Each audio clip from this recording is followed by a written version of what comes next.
कृष्णा माता जी पंचांग प्रणाम।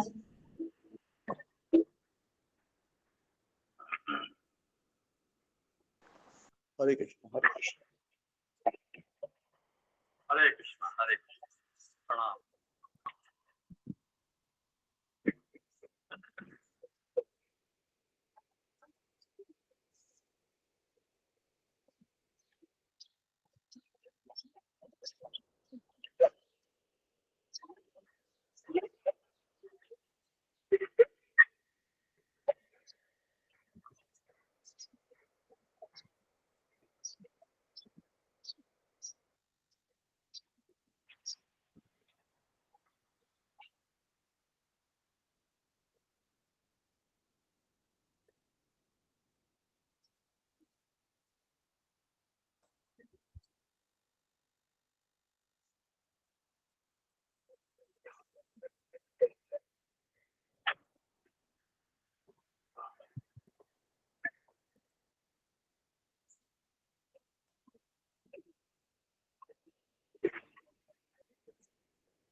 हरे कृष्णा सभी भक्तों को पंचांग प्रणाम। हरे कृष्णा माता जी, हरे कृष्णा प्रभु जी। हरे कृष्णा सभी भक्तों को पंचांग प्रणाम। हरे कृष्णा सभी भक्तों को पंचांग प्रणाम। हरे अनिता माता जी पंचांग प्रणाम। राधा हरे माता जी कृष्णा पंचांग सभी प्रणाम। हरे कृष्णा माता जी, हरे कृष्णा प्रभु जी, हरे कृष्णा प्रभु जी पंचांग प्रणाम। हरे कृष्ण माता जी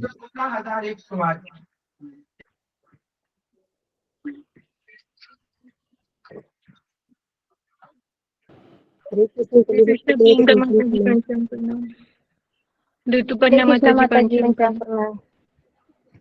हरे कृष्णा ऋतुपर्णा माता जी पंचांग प्रणाम। कृष्ण प्रियंका माता जी पंचांग प्रणाम। हरे कृष्ण आशु प्रभु जी पंचांग प्रणाम। हरे कृष्णा सुधा हरे माता जी कृष्ण पंचांग सुपर्णा माता प्रणाम। जी हरे कृष्णा हरे कृष्ण आशु प्रभु जी पंचांग प्रणाम। हरे कृष्णा सभी भक्तों को हरे कृष्णा पंचांग प्रणाम। हरे कृष्णा सभी भक्तों को पंचांग प्रणाम। हरे कृष्णा हरे कृष्णा सभी भक्तों को पंचांग प्रणाम। हरे सुधा कृष्णा माता जी माता जी पंचांग पंचांग प्रणाम। प्रणाम। हरे कृष्णा माता जी हरे कृष्णा पंचांग प्रभु प्रणाम। जी पंचांग प्रणाम। हरे कृष्ण माता जी हरे कृष्ण हरे कृष्णा कामिनी माता जी पंचांग प्रणाम। सुजाता माता पंचांग जी प्रणाम। पंचांग प्रणाम। सतीश प्रभु जी पंचांग प्रणाम। सुधा माता जी पंचांग प्रणाम। अशोक प्रभु जी पंचांग प्रणाम। विशाल प्रभु जी पंचांग प्रणाम। ऋतुपर्णा माता जी पंचांग प्रणाम। सभी भक्तों को पंचांग प्रणाम। हरे कृष्ण माता जी हरे कृष्ण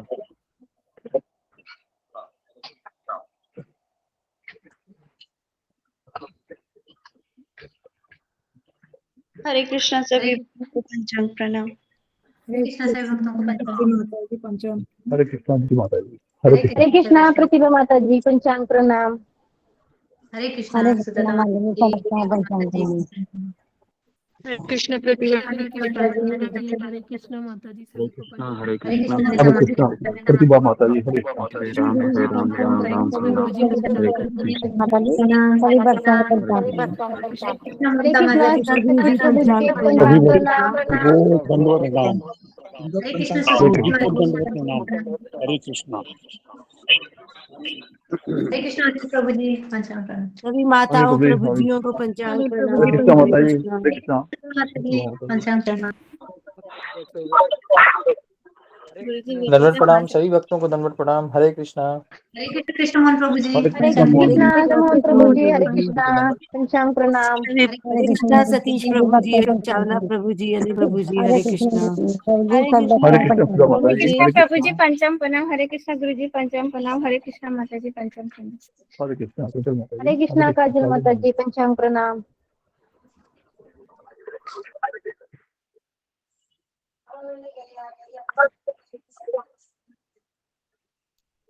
हरे कृष्णा दंडवत प्रणाम सभी भक्तों को। हरे हरे कृष्णा कृष्ण मोहन हरे प्रभु जी कृष्णा हरे पंचांग कृष्णा प्रणाम। सभी भक्तों कृष्ण कृष्ण हरे राम हरे राम कृष्णा राम गुरु हरे जी पंचांग हरे कृष्णा प्रणाम। गुरु हरे जी कृष्णा गुरु पंचांग जी गुरु जी प्रणाम। दंडवत प्रणाम दंडवत हरे प्रणाम कृष्ण गुरु जी। हरे हरे कृष्णा गुरु कृष्ण जी गुरु दंडवत जी प्रणाम। हरे हरे कृष्ण गुरु कृष्णा जी पंचांग प्रणाम। दंडवत प्रणाम गुरु जी हरे कृष्ण हरे कृष्ण हरे कृष्ण नित्यानंद प्रभु जी। धर्मराज प्रभु जी पंचांग प्रणाम। हरे कृष्ण गुरु जी सभी को पंचांग प्रणाम। हरे कृष्णा सबको हरे कृष्णा। हरे कृष्णा गुरु जी पंचांग प्रणाम। हरे कृष्णा गुरु जी। हरे कृष्णा सबको हरे कृष्णा हरे कृष्ण हरे कृष्ण हरे कृष्णा गुरुदेव, हरे कृष्ण आपको हरे प्रणाम, कृष्ण दंडवत प्रणाम। हरे कृष्ण हरे कृष्ण। ओम अज्ञानतिमिरन्धस्य जी हरे कृष्ण सबको। ओम अज्ञानतिमिरन्धस्य ज्ञानाञ्जनशलाकया चक्षुरुन्मीलितं येन तस्मै श्रीगुरवे नमः। मुखं करोति वाचालं पङ्गुं लङ्घयते गिरिं यत्कृपातमहं वन्दे श्रीगुरुदीनतारिणं। जय श्री कृष्ण। प्रभु नित्यानंद राजा भक्तादि गौर कृष्ण कृष्ण हरे राधा माता जी म्यूट कर लीजिए। राम राम हरे ओके कृष्ण जी सबका स्वागत है सूत्र में। तो कृष्ण पर मैंने आपको पोस्ट ओके। तो आज किसका टर्न था? हरे मेरा टर्न हरे है। कृष्णा गुरु जी पंचांग प्रणाम। जी जल्दी जल्दी बोलिए। हरे कृष्ण की जिसका टर्न था सब लोग अपने कैमरा को ऑन कीजिए।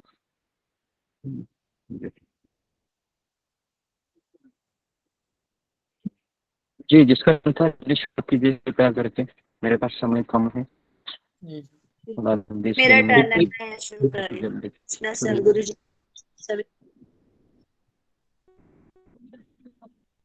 जी। कल गुरु जी आपने कुरुक्षेत्र को लेकर एक कहानी सुनाई थी, जिसमें आपने बताया था कि व्यास देव जी ने इस युद्ध स्थल को कुरुक्षेत्र कहा गया है। श्रीमद् भगवत गीता के 9वें स्कंद के 12वें अध्याय और चौथा श्लोक है। यहाँ कुरु नाम का एक राजा राज्य करता था। भारत के शल्य पर्व के अनुसार वह वहाँ हल जोत रहा था। उसी समय देवराज इंद्र वहां पहुंचे और पूछा, आप ऐसा क्यों कर रहे हो? कुरु राजा ने उत्तर दिया कि मैं इसीलिए ऐसा कर रहा हूँ क्योंकि जो यहाँ देह त्याग करेगा वह स्वर्ग को प्राप्त करेगा। इस पर इंद्र ने उनका उपहास किया और स्वर्ग चले गए। वह पुनः आए, फिर उन्होंने उस पे मतलब उनका उपहास किया और वो दोबारा स्वर्ग चले गए। राजा ने पुनः उत्साह से अपना हल चलाने लग गए।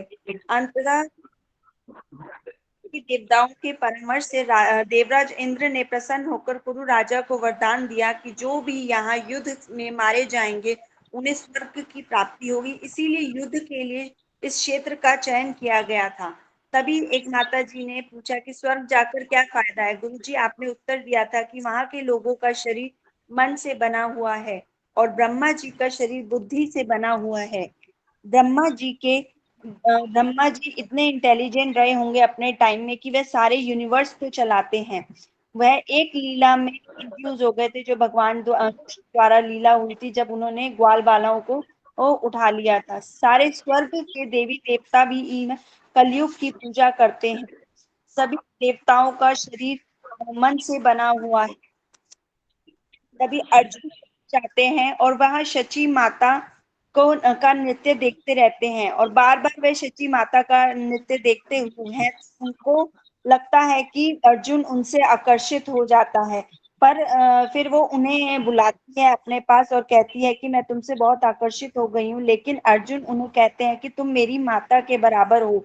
लेकिन वो कहते हैं कि यहाँ शची माता कहती है कि यहाँ पर रिश्तों का कोई महत्व नहीं है। इस पर अर्जुन कहते हैं कि मैं पृथ्वी लोक का इंसान हूँ, मेरे लिए रिश्ते बहुत महत्व रखते हैं, मुझे क्षमा कर दीजिए। पर अर्जुन को श्राप दे देती हैं। वहां स्वर्ग में बहुत सी सुख सुविधाएं होती हैं, हरे इसीलिए वह कृष्णा गुरु पृथ्वी जी। लेना चाहते हैं, क्योंकि वहां पे श्राप भी जो होता है फटाफट मिलता है। फिर आपने बताया कि इस संसार की 3 स्त्रियां बहुत ज्यादा सुंदर हैं। पहली है लक्ष्मी जी, पार्वती जी और उर्वशी माता। इस पर एक अशोक प्रभु जी ने प्रश्न किया था कि पेवे के बारे में, गति करने का पूछा कि वहां पे जिनकी भी गति की जाती है वह वहां मोक्ष की प्राप्ति हो जाती है। तभी आपने उत्तर दिया कि कुरुक्षेत्र में ज्योतिसर नाम का एक स्थान है जहां पर युद्ध हुआ था। ज्वाला उपनिषद में बताया गया है कि कुरुक्षेत्र को स्थली देवों के लिए और प्राणियों के लिए यज्ञ करने के लिए स्थल बताया गया है। यहाँ स्नान करने से ब्रह्मलोक की प्राप्ति होती है।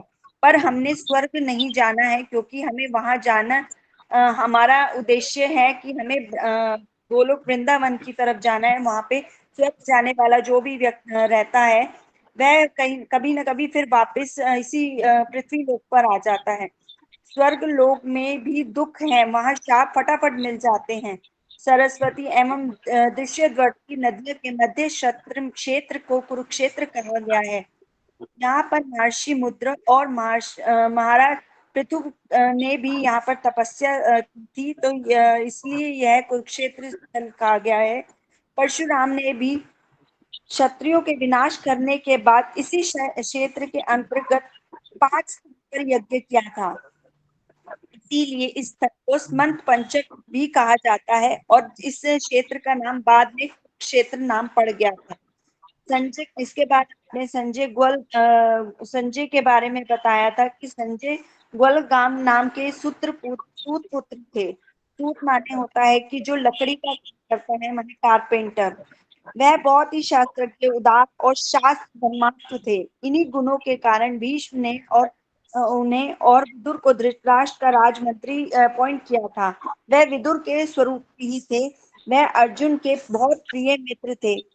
इनके आध्यात्मिक गुरु व्यास की कृपा से ही उन्हें दिव्य दृष्टि प्राप्त थी।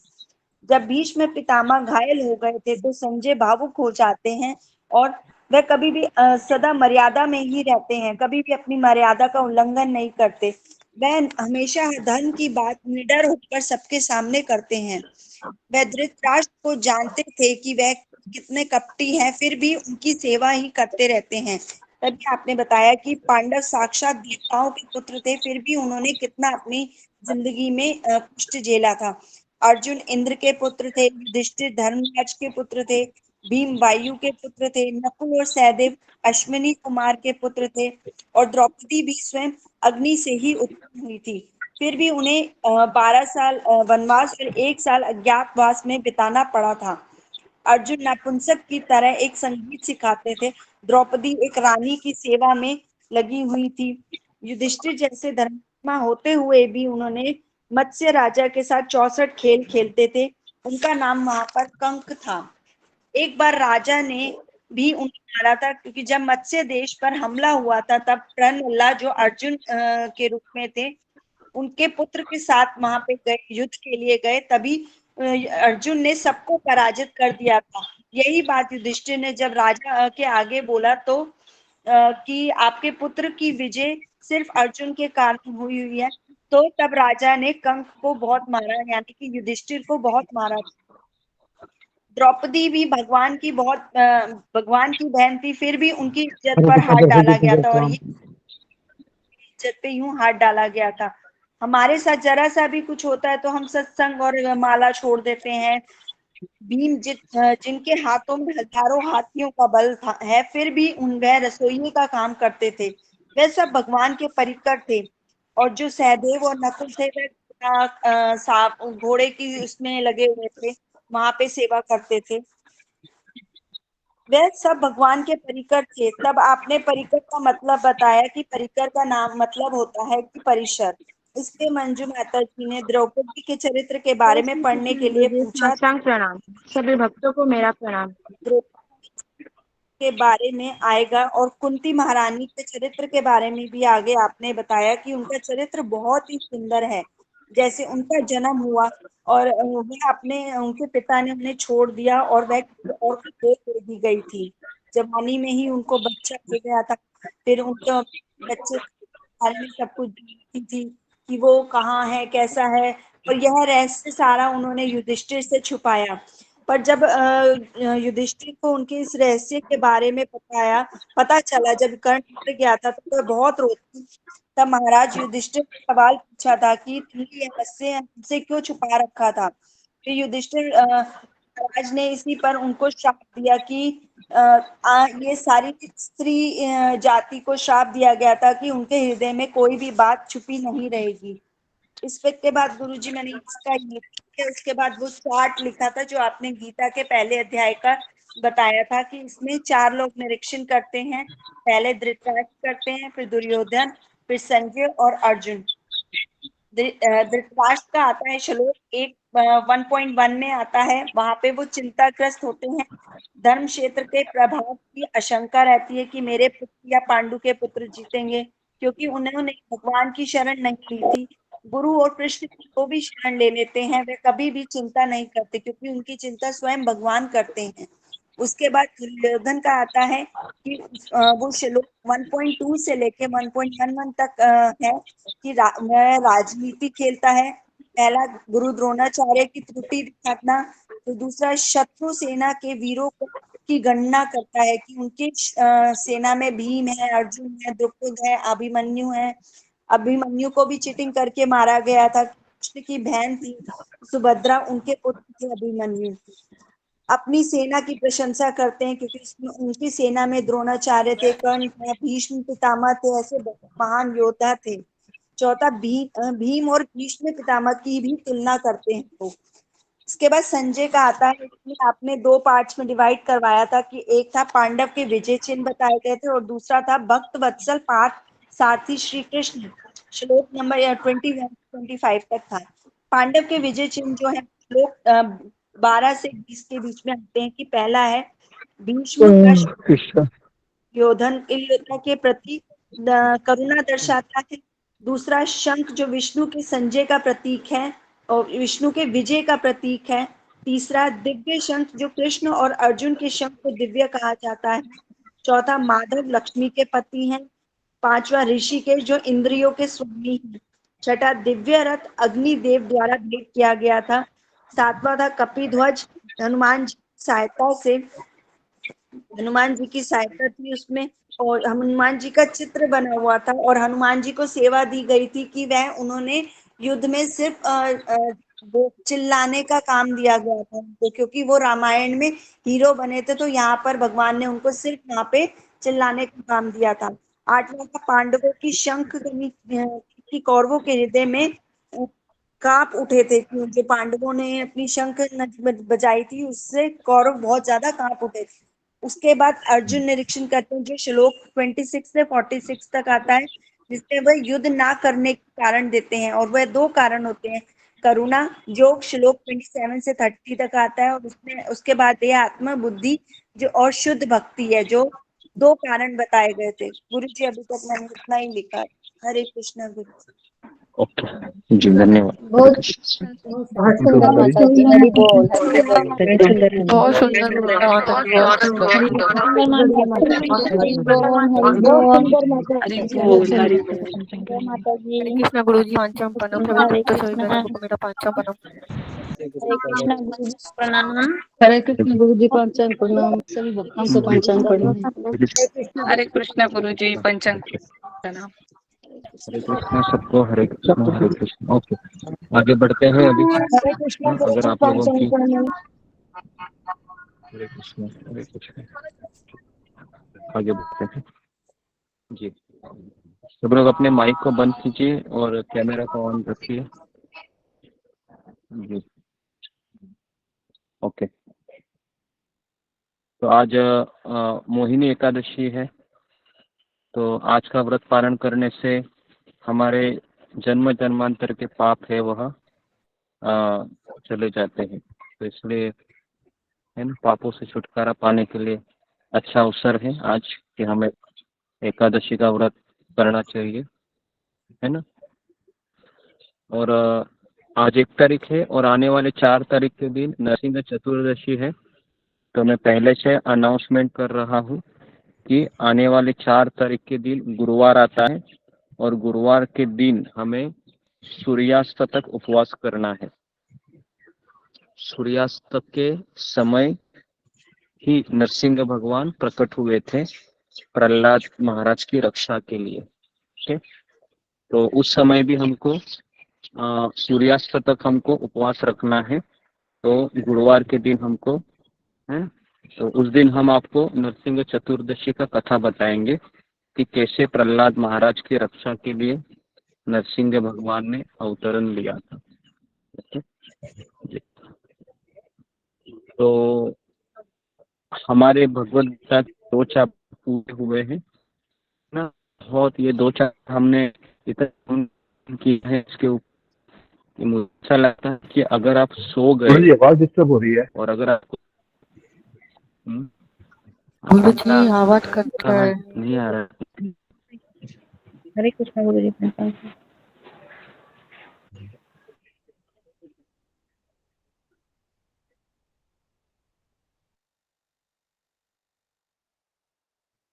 सोनाली कृष्णा माता हरे जी म्यूट कर लीजिए।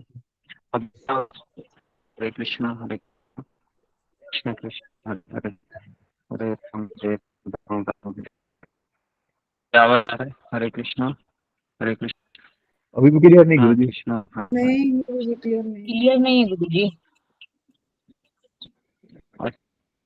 ओके, फिर मैं चैट में पढ़ के देखता।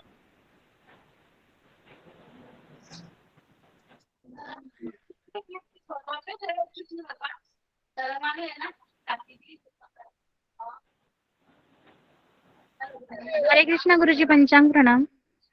हरे कृष्णा सभी भक्तों को मेरा पंचांग कृष्णा गुरु जी प्रणाम। पंचांग प्रणाम। हरे कृष्णा सभी भक्तों को पंचांग प्रणाम। हरे कृष्णा। हरे कृष्णा माता। आप म्यूट कर लीजिए माता दी। हरे कृष्णा दंडवत प्रणाम। गुरु जी क्या नेटवर्क का इशू है आप लोग देख रहे हैं। तब तक मैं एक अनाउंसमेंट करता हूँ। जो किड्स के लिए जो केवल संडे को होता था क्लास, वो अब हर दिन होगा शाम में। तो आज से वो चालू हो रहा है। आज सुधा गुप्ता माता जी आज शाम उनको बच्चों को सिखाएंगे। तो अभी जो वीकली था वो हर दिन हो गया है शाम में। तो इस अवसर का आप लोग अपने बच्चों के लिए लाभ उठा सकते हैं। हरे कृष्ण। हरे कृष्णा प्रभु जी। बच्चों का ट्यूशन भी होता है। प्रभु जी आज ही से सिखाया जा रहा है कि बीच में बंद हो मेरे गया? बेटे का भी ट्यूशन होता है, उस टाइम पे होता नहीं। जी जी। मैं दोबारा रिपीट कृष्णा करता माइक हूँ को कि बंद ये सुविधा गुरु जी ने एक्सटेंड किया है हर रोज। पहले ये सुविधा केवल गुरु जी ने संडे को दिया था, जो संडे को उपलब्ध थी माता जी। तो अभी गुरु जी ने सारे जो वॉलंटियर्स के नाम लिए थे और उसके कारण वॉलंटियर्स हो गए हैं। तो गुरु जी हर रोज शाम में बच्चों के लिए, चूंकि बच्चों की छुट्टी है तो इसलिए गुरु जी ने अवसर दिया है सबको।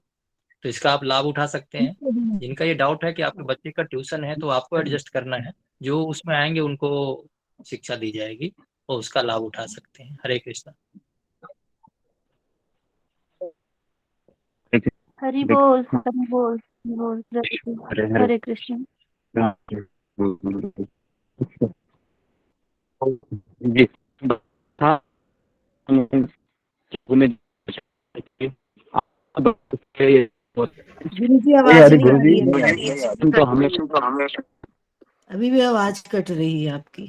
कैमरा चाहिए जो हो रहा है। कनेक्ट करके 1 मिनट इधर देख, अगर होता है तो अच्छा ही है। ऐसा भी नहीं है।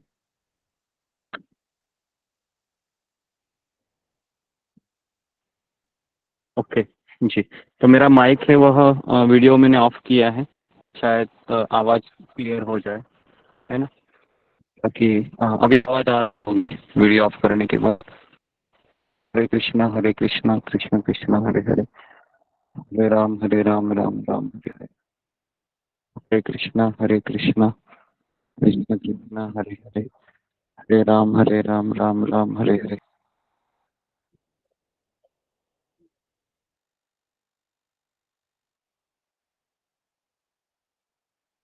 जी जी, मेरा आवाज आ रहा है? अभी नहीं आ रहा है? आ रहा है गुरु अभी आ रहा है जी गुरु जी आ रहा है। जी आ रहा है प्रभु जी। गुरु जी आवाज। अभी ठीक है। क्लियर है। तो मैं ये बता रहा था आप लोगों को कि हमने आप ही के बच्चों के लिए कुछ क्लासेस शुरू किए हैं, आज से रेगुलर होगा।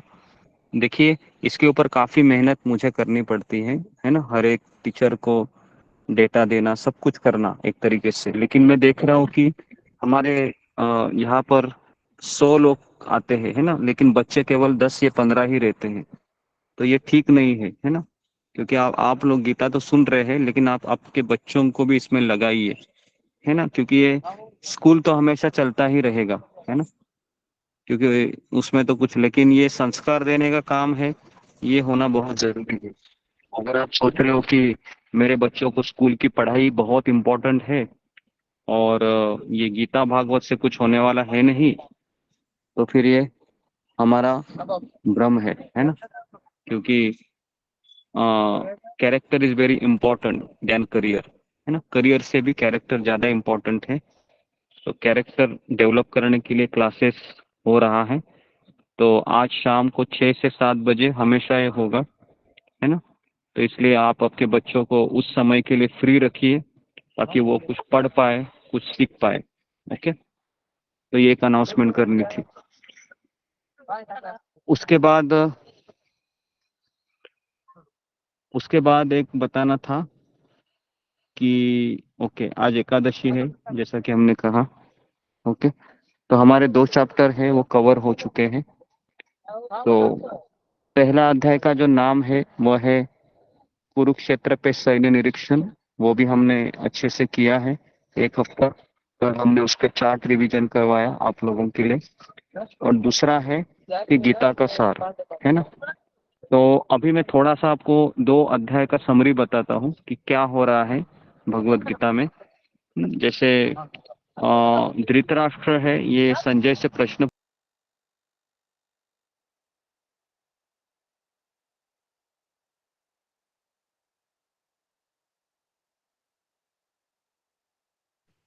आवाज नहीं आ रही प्रभु जी। गुरुजी लेफ्ट हो गए।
এত যাতে যাচ্ছিস কেন তুই?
गुरुजी ज्वाइन कब करेंगे?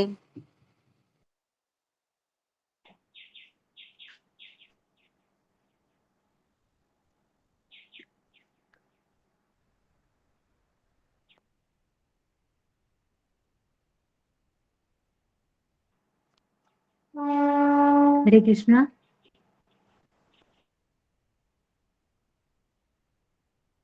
हरे कृष्णा।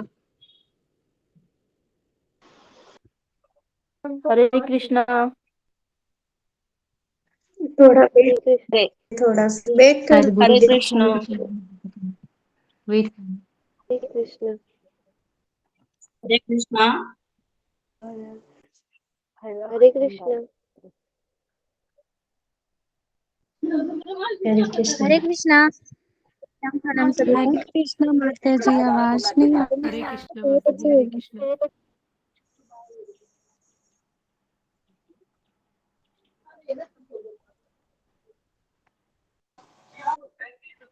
हरे कृष्णा। गुरु जी का नेटवर्क प्रॉब्लम है। हरे कृष्णा। गुरु जी आ गए। हरे कृष्णा। ओके, तो वापस नेटवर्क आ गया। नेटवर्क आता जाता रहेगा आज, क्योंकि हमारे यहाँ पर आज बारिश गिरी है, गुरु जी तो आज थोड़ा सब सा जगह वातावरण गुरु अलग जी है। आज सारी जगह बारिश हो रही है बारिश गुरु जी यहाँ पर दिल्ली में भी हो रही है। सब जगह है। जी, मेरे यहाँ पर भी बारिश हो हरियाणा रही है। पंजाब सब।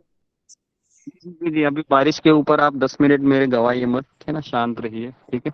ओके, हाँ शांत रहिए। ओके, तो मैं ये बता रहा था कि पहले अध्याय में अर्जुन भ्रमित होता है और बहुत सारे कारण देता है कृष्ण को, मुझे युद्ध नहीं करना है, मतलब हमारे कर्तव्य को हम ना कहते हैं क्योंकि मेरे सामने समस्याओं का पहाड़ है।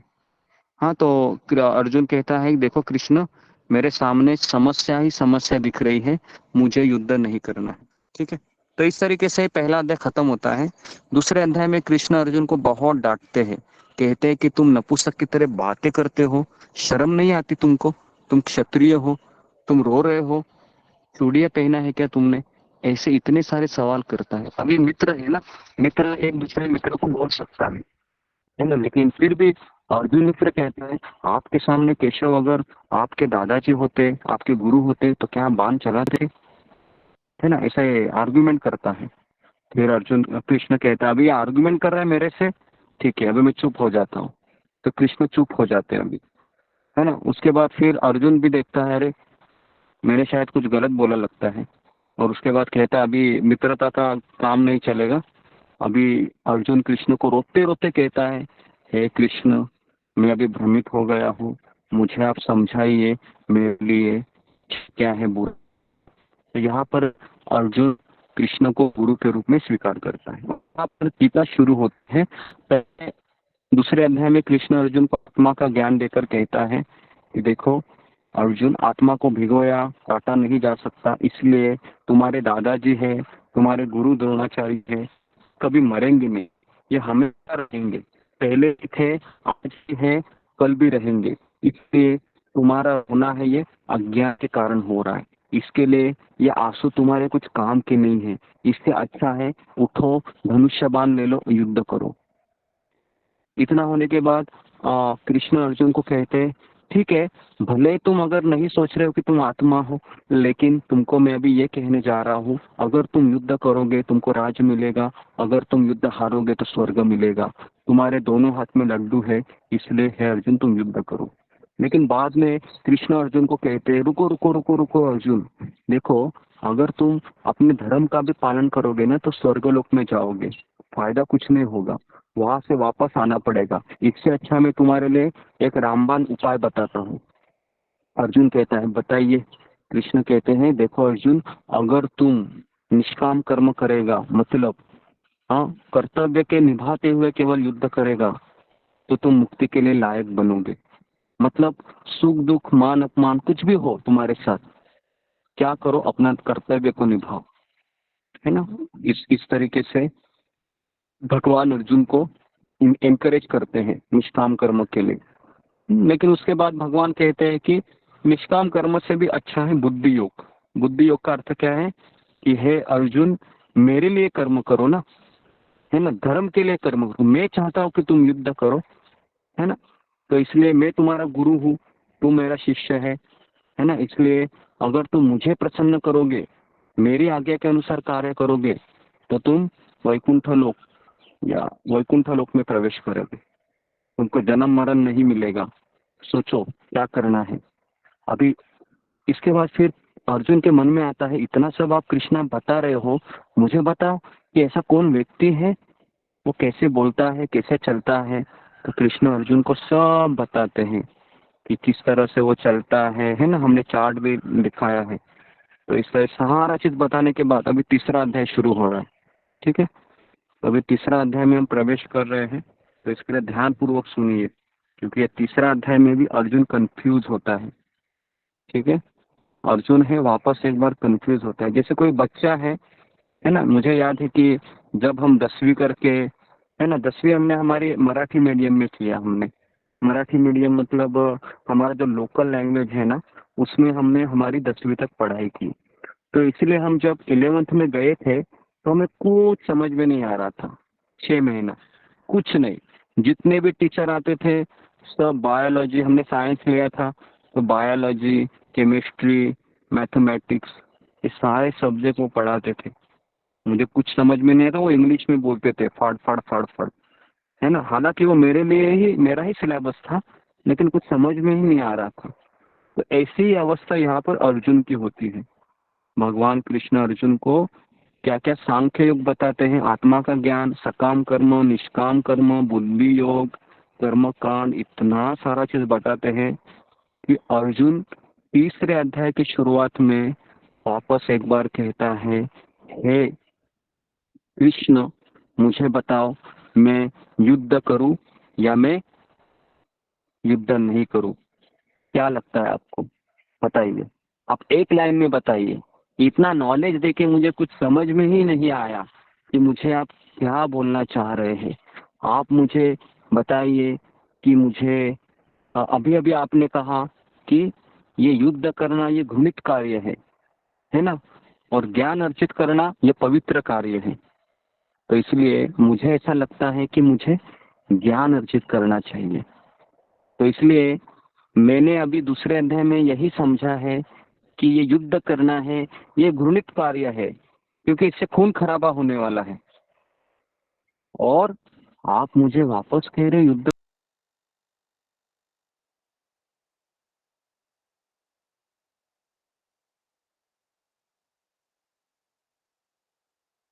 गुरुजी ऐसा होगा। आवाज नहीं आ रही, आवाज नहीं आ रही।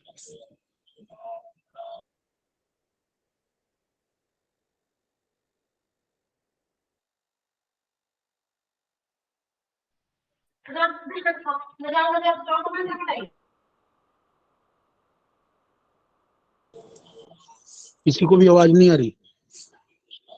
नहीं आ रही है गुरुदेव प्रभु जी, नहीं नहीं आ आ रही रही। नहीं आ रही। ठीक है। नेट कट गया होगा सर।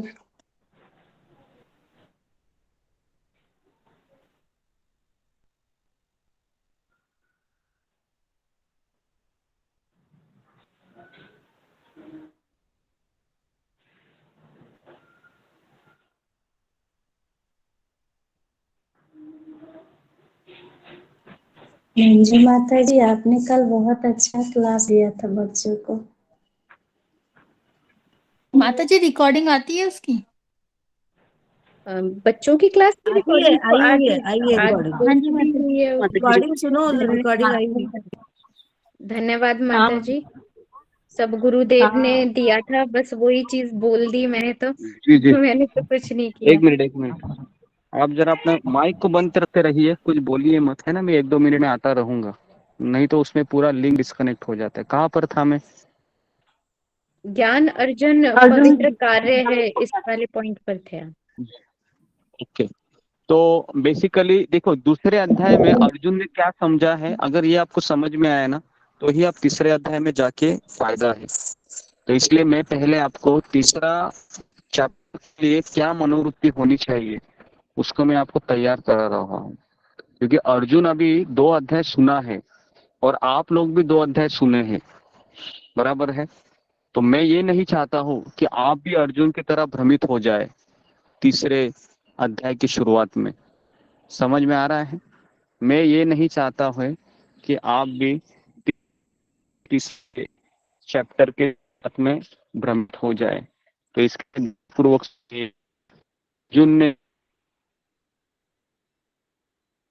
गुरुदेव आपकी वॉइस ब्रेक हो रही है, समझ में नहीं आ रहा है। हरे कृष्णा। ओके ओके, हरे कृष्णा।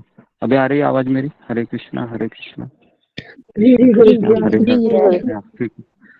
ओके, तो मेरा कैमरा ऑफ ही रहेगा, तो आप केवल सुनिए मैं क्या बता रहा हूँ। और अगर आवाज नहीं आता है तो कोई एक व्यक्ति मुझे बोलिए, क्योंकि ये तीसरे चैप्टर में अंदर घुसना बहुत कठिन है। काफी लोगों को तीसरा चैप्टर समझ में नहीं आता है, इसलिए मैं बता रहा हूँ कि तीसरे चैप्टर में 2 अध्याय सुनने के बाद अर्जुन ने क्या समझा है कि युद्ध करना ये गंदा कार्य है। समझ में आ रहा है कि उन्होंने क्या समझा दूसरे अध्याय से कि युद्ध करना ये गंदा कार्य है और ज्ञान को अर्जित करना ये अच्छा कार्य है, ये समझा। और कृष्ण क्या बताना चाह रहे थे? कृष्ण ये बताना चाह रहे थे कि तुम्हारे लिए युद्ध करना ही अच्छा है। तो इसलिए कृष्ण जो बताना चाह रहे थे ये अर्जुन समझ नहीं रहा था।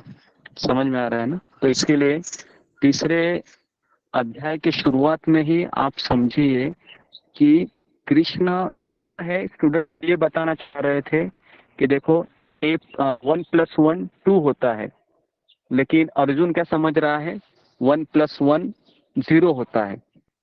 समझ में आ रहा है क्या क्या हो रहा है यहाँ पर? तो इसको आप समझिए।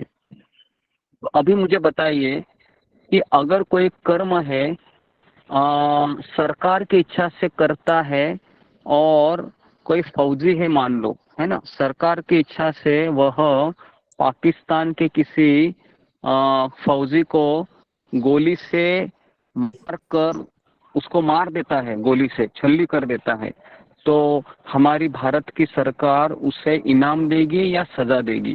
क्या लगता है आपको, बताइए। इनाम देगी। इनाम देगी। इनाम देगी। इनाम देगी। इनाम देगी। इनाम देगी गुरुजी। इनाम देगी गुरुजी।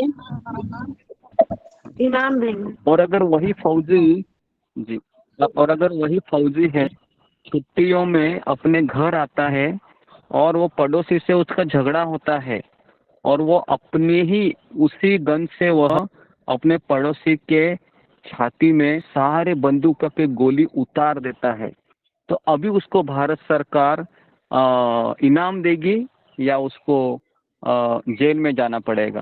सजा। क्या लगता है? जेल में जेल में जाना पड़ेगा। जेल में जाना पड़ेगा गुरुजी। जेल में सजा जाना देगी। पड़ेगा। देखिए अभी मुझे बताइए, हाँ तो मुझे बताइए इसमें कार्य उसने एक ही किया है ना? अभी मुझे बताइए पहले कार्य में और दूसरे कार्य में क्या फर्क था? जी फिंगर को रेस कीजिए जरा, है ना, क्योंकि सब लोग बोलते हो तो मुझे समझ में नहीं आता है कि पहले कार्य में दूसरे कार्य में क्या था। हाँ गोपाल बताओ। अरे पहले कार्य में है ना उसने सरकार के हिसाब से काम किया था देश के लिए, और दूसरे कार्य में उसने अपने लिए काम किया था इसलिए। हाँ वेरी गुड वेरी गुड, बच्चा बहुत होशियार है। तो पहले इसमें उसने क्या किया था? पहले इसमें उसने सरकार के लिए काम किया था, है ना, और दूसरे इसमें क्या किया था? उसने अपने लिए काम किया था। तो यही बात अर्जुन के मन में घुस नहीं रहे हैं। कृष्ण चाह रहे थे कि तुम युद्ध करो, सारा परिणाम मुझे मिलेगा और तुमको इनाम मिलेगा। लेकिन अर्जुन क्या सोच रहा था? हे कृष्ण, मैं अगर इन लोगों को मार दूंगा तो मुझे नरक जाना पड़ेगा, है ना। तो इस तरीके से अर्जुन को हमेशा यही लगता था कि मैं धनुष्य बाण चलाना इसका अर्थ है कि मुझे अधर्म कर रहा हूं मैं, ठीक है। तो इस तरीके से अभी हम पहला श्लोक दूसरा श्लोक पढ़ेंगे।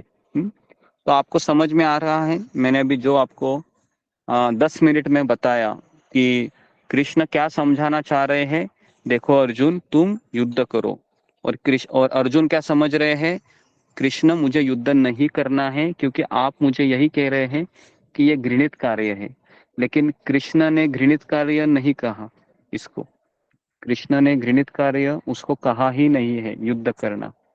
कृष्ण ने कहा है कि घृणित तुम्हारी मनोभावना है ना, इसको त्याग करना है तुमको, है ना। इस संसार में कोई भी कार्य है अच्छा या बुरा नहीं होता है ना। बुरी हमारी क्या होती है? सोच होती है। हाँ हमारा सोचना ही गलत होता है हमेशा। तो इसलिए हमें किसी गुरु की आवश्यकता जीवन में होती है।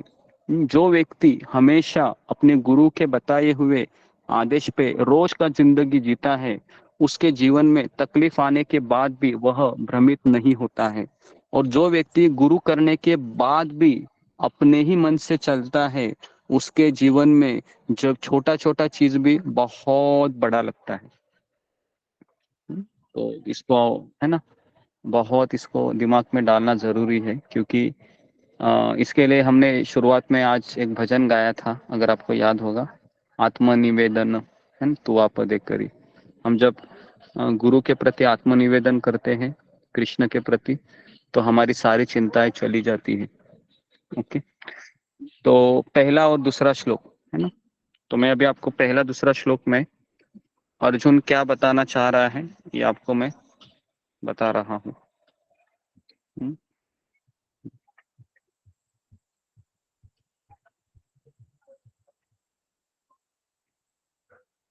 तो हे जनार्दन, हे केशव, यदि आप बुद्धि को कर्म से श्रेष्ठ समझते हैं तो फिर मुझे इस युद्ध में क्यों लगाना चाहते हैं? यह प्रश्न था अर्जुन का। क्या प्रश्न था कि यदि आप बुद्धि को, बुद्धि मतलब ज्ञान को बेसिकली, क्योंकि आपने मुझे ज्ञान के बारे में बताया पूरे दूसरे अध्याय में, अगर आप ज्ञान को कर्म से श्रेष्ठ समझते हो, है ना, मतलब काम करने से ज्ञान को अर्जित करना श्रेष्ठ समझते हो, फिर आप मुझे ये युद्ध में क्यों लगाना चाह रहे हो? कि आप ये डबल मीनिंग बोल रहे हैं ना, इसलिए मेरा माथा अभी घूम रहा है। ओके जी, तो मैं यहाँ पर अभी रुक जाता हूँ, क्योंकि ये चीज अगर समझ में नहीं आती है तो मैं आगे बढ़ के फायदा नहीं है। तो मेरा अभी किसी को सवाल रहेगा कि दूसरे अध्याय में है ना, सॉरी तीसरे अध्याय में अर्जुन क्यों भ्रमित होता है, बताइए मुझे, कौन अच्छे से बता सकता है, ताकि मैं समझ जाऊं कि मैंने जो बताया वो आपको समझ में आया कि नहीं। जी, फिंगर को रेस कीजिए कि तीसरे अध्याय में अर्जुन क्यों भ्रमित होता है, हालांकि उसको सारा ज्ञान कृष्ण अर्जुन को दूसरे अध्याय में देते हैं। गुरु जी जाओ पढ़ा, मैं बताऊँ क्या? नहीं, एक मिनट। ओके, ममता पाल। हरे कृष्ण गुरु पंचाग्र गुरु जी, पहला जो अर्जुन भ्रमित हो रहा है वो है वो जब युद्ध स्थल में बीच में रथ खड़ा करते तभी सब उनके जो अपने को देखते हैं, जब भीष्म द्रोणाचार्य को, तो तभी एक वो भ्रमित होता है अर्जुन उस टाइम पे। भ्रमित होना अलग है, मैं उसकी बात ही नहीं कर रहा हूँ। जी, और एक बार बताइए गुरु जी। में ठीक है, ओके, और कौन बता पाएगा? माइक को बंद कर। गुरु जी ये है क्या कि कृष्ण? नहीं, अभी आप तो सुनो, तुम तर्क मत लगाओ, ठीक है जी। ममता कुमारी। हरे कृष्णा गुरु जी। पहले दूसरे अध्याय में अर्जुन को गुरु जी सकाम कर्मयोग और ये निष्काम कर्मयोग के बारे में बताते हैं, और ये बुद्धि योग सब वही है, तो उसके बारे में बताते हैं कि ये युद्ध उसको लगता है, और ज्ञान के बारे में बताते हैं। तो अर्जुन को लगता है कि जब ज्ञान श्रेष्ठ है, ज्ञान लेना जरूरी है, तो फिर ये युद्ध क्यों करे? युद्ध तो एक घृणित कार्य है, इसको करने से बहुत सारा खून खराबा होगा, तो मैं ज्ञान ही अर्जित क्यों न करूं? युद्ध करना क्यों जरूरी है? इसलिए वो अभी तीसरे अध्याय में वो भ्रमित होता है। गुरु जी आपने ऐसा बताया था। जी, तो यहाँ पर ये ममता कुमारी ने अच्छा पकड़ा है। फिर भी मैं और एक व्यक्ति को पूछता हूँ। ओके, नेक्स्ट बताइए। जी, अनिल शर्मा। गुरु जी दंडवत प्रणाम। अर्जुन को जब भगवान कृष्ण कहते हैं कि ज्ञान योग जो है वो सर्वश्रेष्ठ है, तब अर्जुन कहता है कि क्यों ना मैं ज्ञान ही प्राप्त करूं और इस युद्ध क्रिया में क्यों लगूं, इस कर्म को क्यों करूं जिससे कि काफी लोगों की मृत्यु हो या मैं उसका भागी बनूं। यही है। हरे कृष्ण। Okay, next Manju Singh. गुरुदेव चरणों में प्रणाम। गुरुदेव, यहाँ पे अर्जुन भ्रमित हो रहे थे, वो ये कह रहे थे कि अगर जो आपने इतना मुझे ज्ञान दे दिया, सांख्य योग बता दिया, बुद्धि योग, निष्काम कर, माताजी म्यूट हो गई। सकाम कर्म योग मुझे बता दिया, आपने मुझे इतना ज्ञान दे दिया है, और फिर आप ये कह रहे हो कि युद्ध तो घृणित है लेकिन ज्ञान अर्जन है, ये पवित्र कार्य है, तो फिर मैं युद्ध क्यों करूं? फिर आप मुझे युद्ध करने के लिए क्यों कह रहे हो? तो यहाँ पे आपने बताया कि एक कार्य तो वो होता है जो हम अपने लिए करते हैं, और एक कार्य वो होता है जो हम भगवान की इच्छा के लिए करते हैं। जिसमें आपने एग्जाम्पल दिया कि अगर गवर्नमेंट के कहने पे अगर कोई सैनिक दूसरे देश के सैनिक को मारता है, तो गवर्नमेंट क्या करती है, इनाम देती है। उसका जो है उसको वो होता एक गलत, एक मर्डर ही होता है वो भी एक तरह से, लेकिन उसकी सजा हमें नहीं मिलती, उसके बदले हमें इनाम मिलता है। लेकिन अगर वही सैनिक अगर किसी झगड़े में अपने पड़ोसी को गोलियों से मार देता है, तो सरकार उसे दंड देती है। तो यहाँ पे दो आपने डिफरेंशिएट किया दो चीजों को, कि एक कार्य है जो हम भगवान की इच्छा के लिए करते हैं, जिसका हमें कोई पाप नहीं लगेगा, वो भगवान जो भी उसका परिणाम होगा वो भगवान देखेंगे। और एक कार्य है जो अपने लिए, तो अर्जुन ये समझ रहा था कि युद्ध में अपने जो है सुख के लिए कर रहा हूं, लेकिन भगवान ये चाहते थे कि अर्जुन युद्ध मेरे लिए करे ना। और अर्जुन ये समझ रहा था कि ये भगवान कह रहे हैं कि तुम युद्ध करो, वो कार्य अर्जुन के द्वारा भगवान अपना कार्य कराना चाहते थे। तो ये दो डिफरेंस थे गुरुदेव, जहां तक जी मुझे समझ में आया। कोई गलती हो गई हो तो क्षमा कर दीजिएगा। जी जी। तो ठीक है। तो ये अभी ये मंजू सिंह माथा जी और ये ममता कुमारी ने बोला, तो इससे आप लोगों को समझ में आया या और एक बार बताने की आवश्यकता है? ऐसे कितने लोगों को लगता है? जरा अभी फिंगर को रेस कीजिए। किसको समझ में नहीं आया ये? एंड ये जो तीसरे अध्याय की जो बिगिनिंग है कि अर्जुन का ये प्रश्न पूछना है कि मैं युद्ध करूं या फिर मैं बुद्धि ज्ञान को अर्जित करूं। ओके, फिर भी 11 लोग हैं जिनको समझ में नहीं आया। ओके, 13-15 लोग हैं। ओके, मुझे ऐसा लगता है कि आज का दिन हम उसी के लिए जाएगा, ऐसा लग रहा है। गुरु जी एक विचार मेरे मन में है, अगर आप आज्ञा दे तो मैं हाँ मेरे मन में एक हाँ, बोलिए। जी जी। गुरु जी ऐसा मुझे जो अर्जुन के बैक ऑफ माइंड ऐसी ये चीज तो नहीं चल रहा है जो पहले उसको जो आसक्ति थी अपने स्वजनों से, जो द्रोणाचार्य से, और नहीं, वो सब हो गया है ना, क्योंकि अभी ज्ञान दे दिया है ना दूसरे अध्याय में।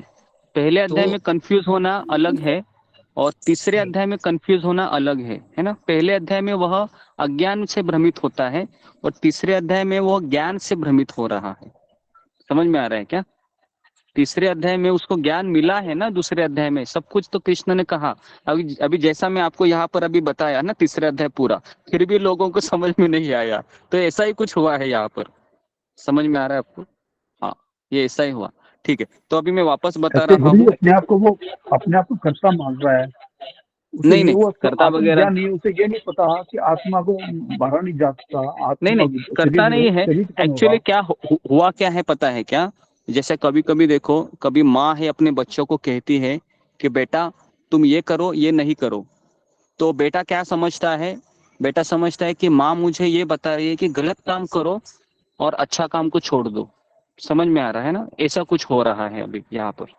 तो माँ ने कुछ और बताया है और बेटे ने कुछ और समझा है। तो मैं वही आपको बताना चाह रहा हूँ कि कृष्ण ने क्या बताया है और अर्जुन ने यहाँ पर वो समझा ही नहीं है। अभी क्या नहीं समझा है, तो बेसिकली अभी आप लिखिए। अभी मैं आपको लिखवाना चाहता हूँ, तो अर्जुन भ्रमित क्यों होता है, पहला पॉइंट लिखिए, क्योंकि जब तक लिखेंगे नहीं तब तक समझ में नहीं आएगा। लिखिए, पहला लिखिए कि दूसरे अध्याय के 49वें श्लोक में, दूसरे अध्याय के 49वें श्लोक में 2.49 श्लोक में कृष्ण अर्जुन को कहता है सभी घिनौने कार्यों को, सभी गंदे कार्यों को बुद्धि योग के द्वारा दूर रखो। सभी घिनौने कार्य या गंदे कार्यों को बुद्धि योग के द्वारा दूर रखने के लिए कहते हैं, दूर रखो। ओके, तो अगर मैं चाहता हूं कि आप में से कोई 2.49 श्लोक जरा एक बार पढ़ेंगे। कृष्ण मोहन प्रभु, आप पढ़ो जरा 2.49। एक मिनट, क्योंकि ये क्लैरिटी होनी चाहिए कि 2.49 में क्या कहा गया है कृष्ण जी। अनुवाद पढ़ो केवल उसमें 2.49।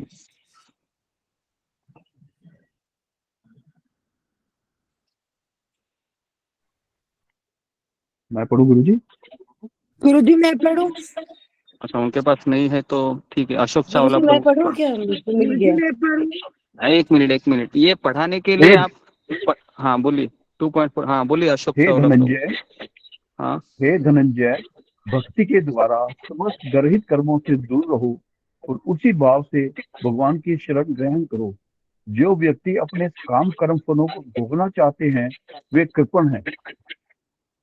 जी, तो यहाँ पर देखिए, यहाँ पर ही कृष्ण अर्जुन को कहते हैं कि हे जनार्दन, हे अर्जुन, सभी घिनौने कार्यों को बुद्धि योग के द्वारा दूर रखो। अभी यहाँ पर अर्जुन, अभी अभी लिखिए, यहाँ पर अर्जुन ये समझता है, लिखिए, यहाँ पर अर्जुन ये समझता है कि युद्ध करना ये घिनौना कार्य है। युद्ध करना ये घिनौना कार्य है। युद्ध करना ये घिनौना कार्य है और ज्ञान को अर्जित करने के संन्यास लेना, ज्ञान को अर्जित करके बिना युद्ध किए संन्यास लेना ये उचित कार्य है। ज्ञान को अर्जित करके बिना युद्ध करके संन्यास लेना ये उचित कार्य है। ठीक है, तो इस तरीके से अभी भगवान क्या, तो नीचे लिखिए अभी, लेकिन ये अर्जुन की गलत फहमी थी।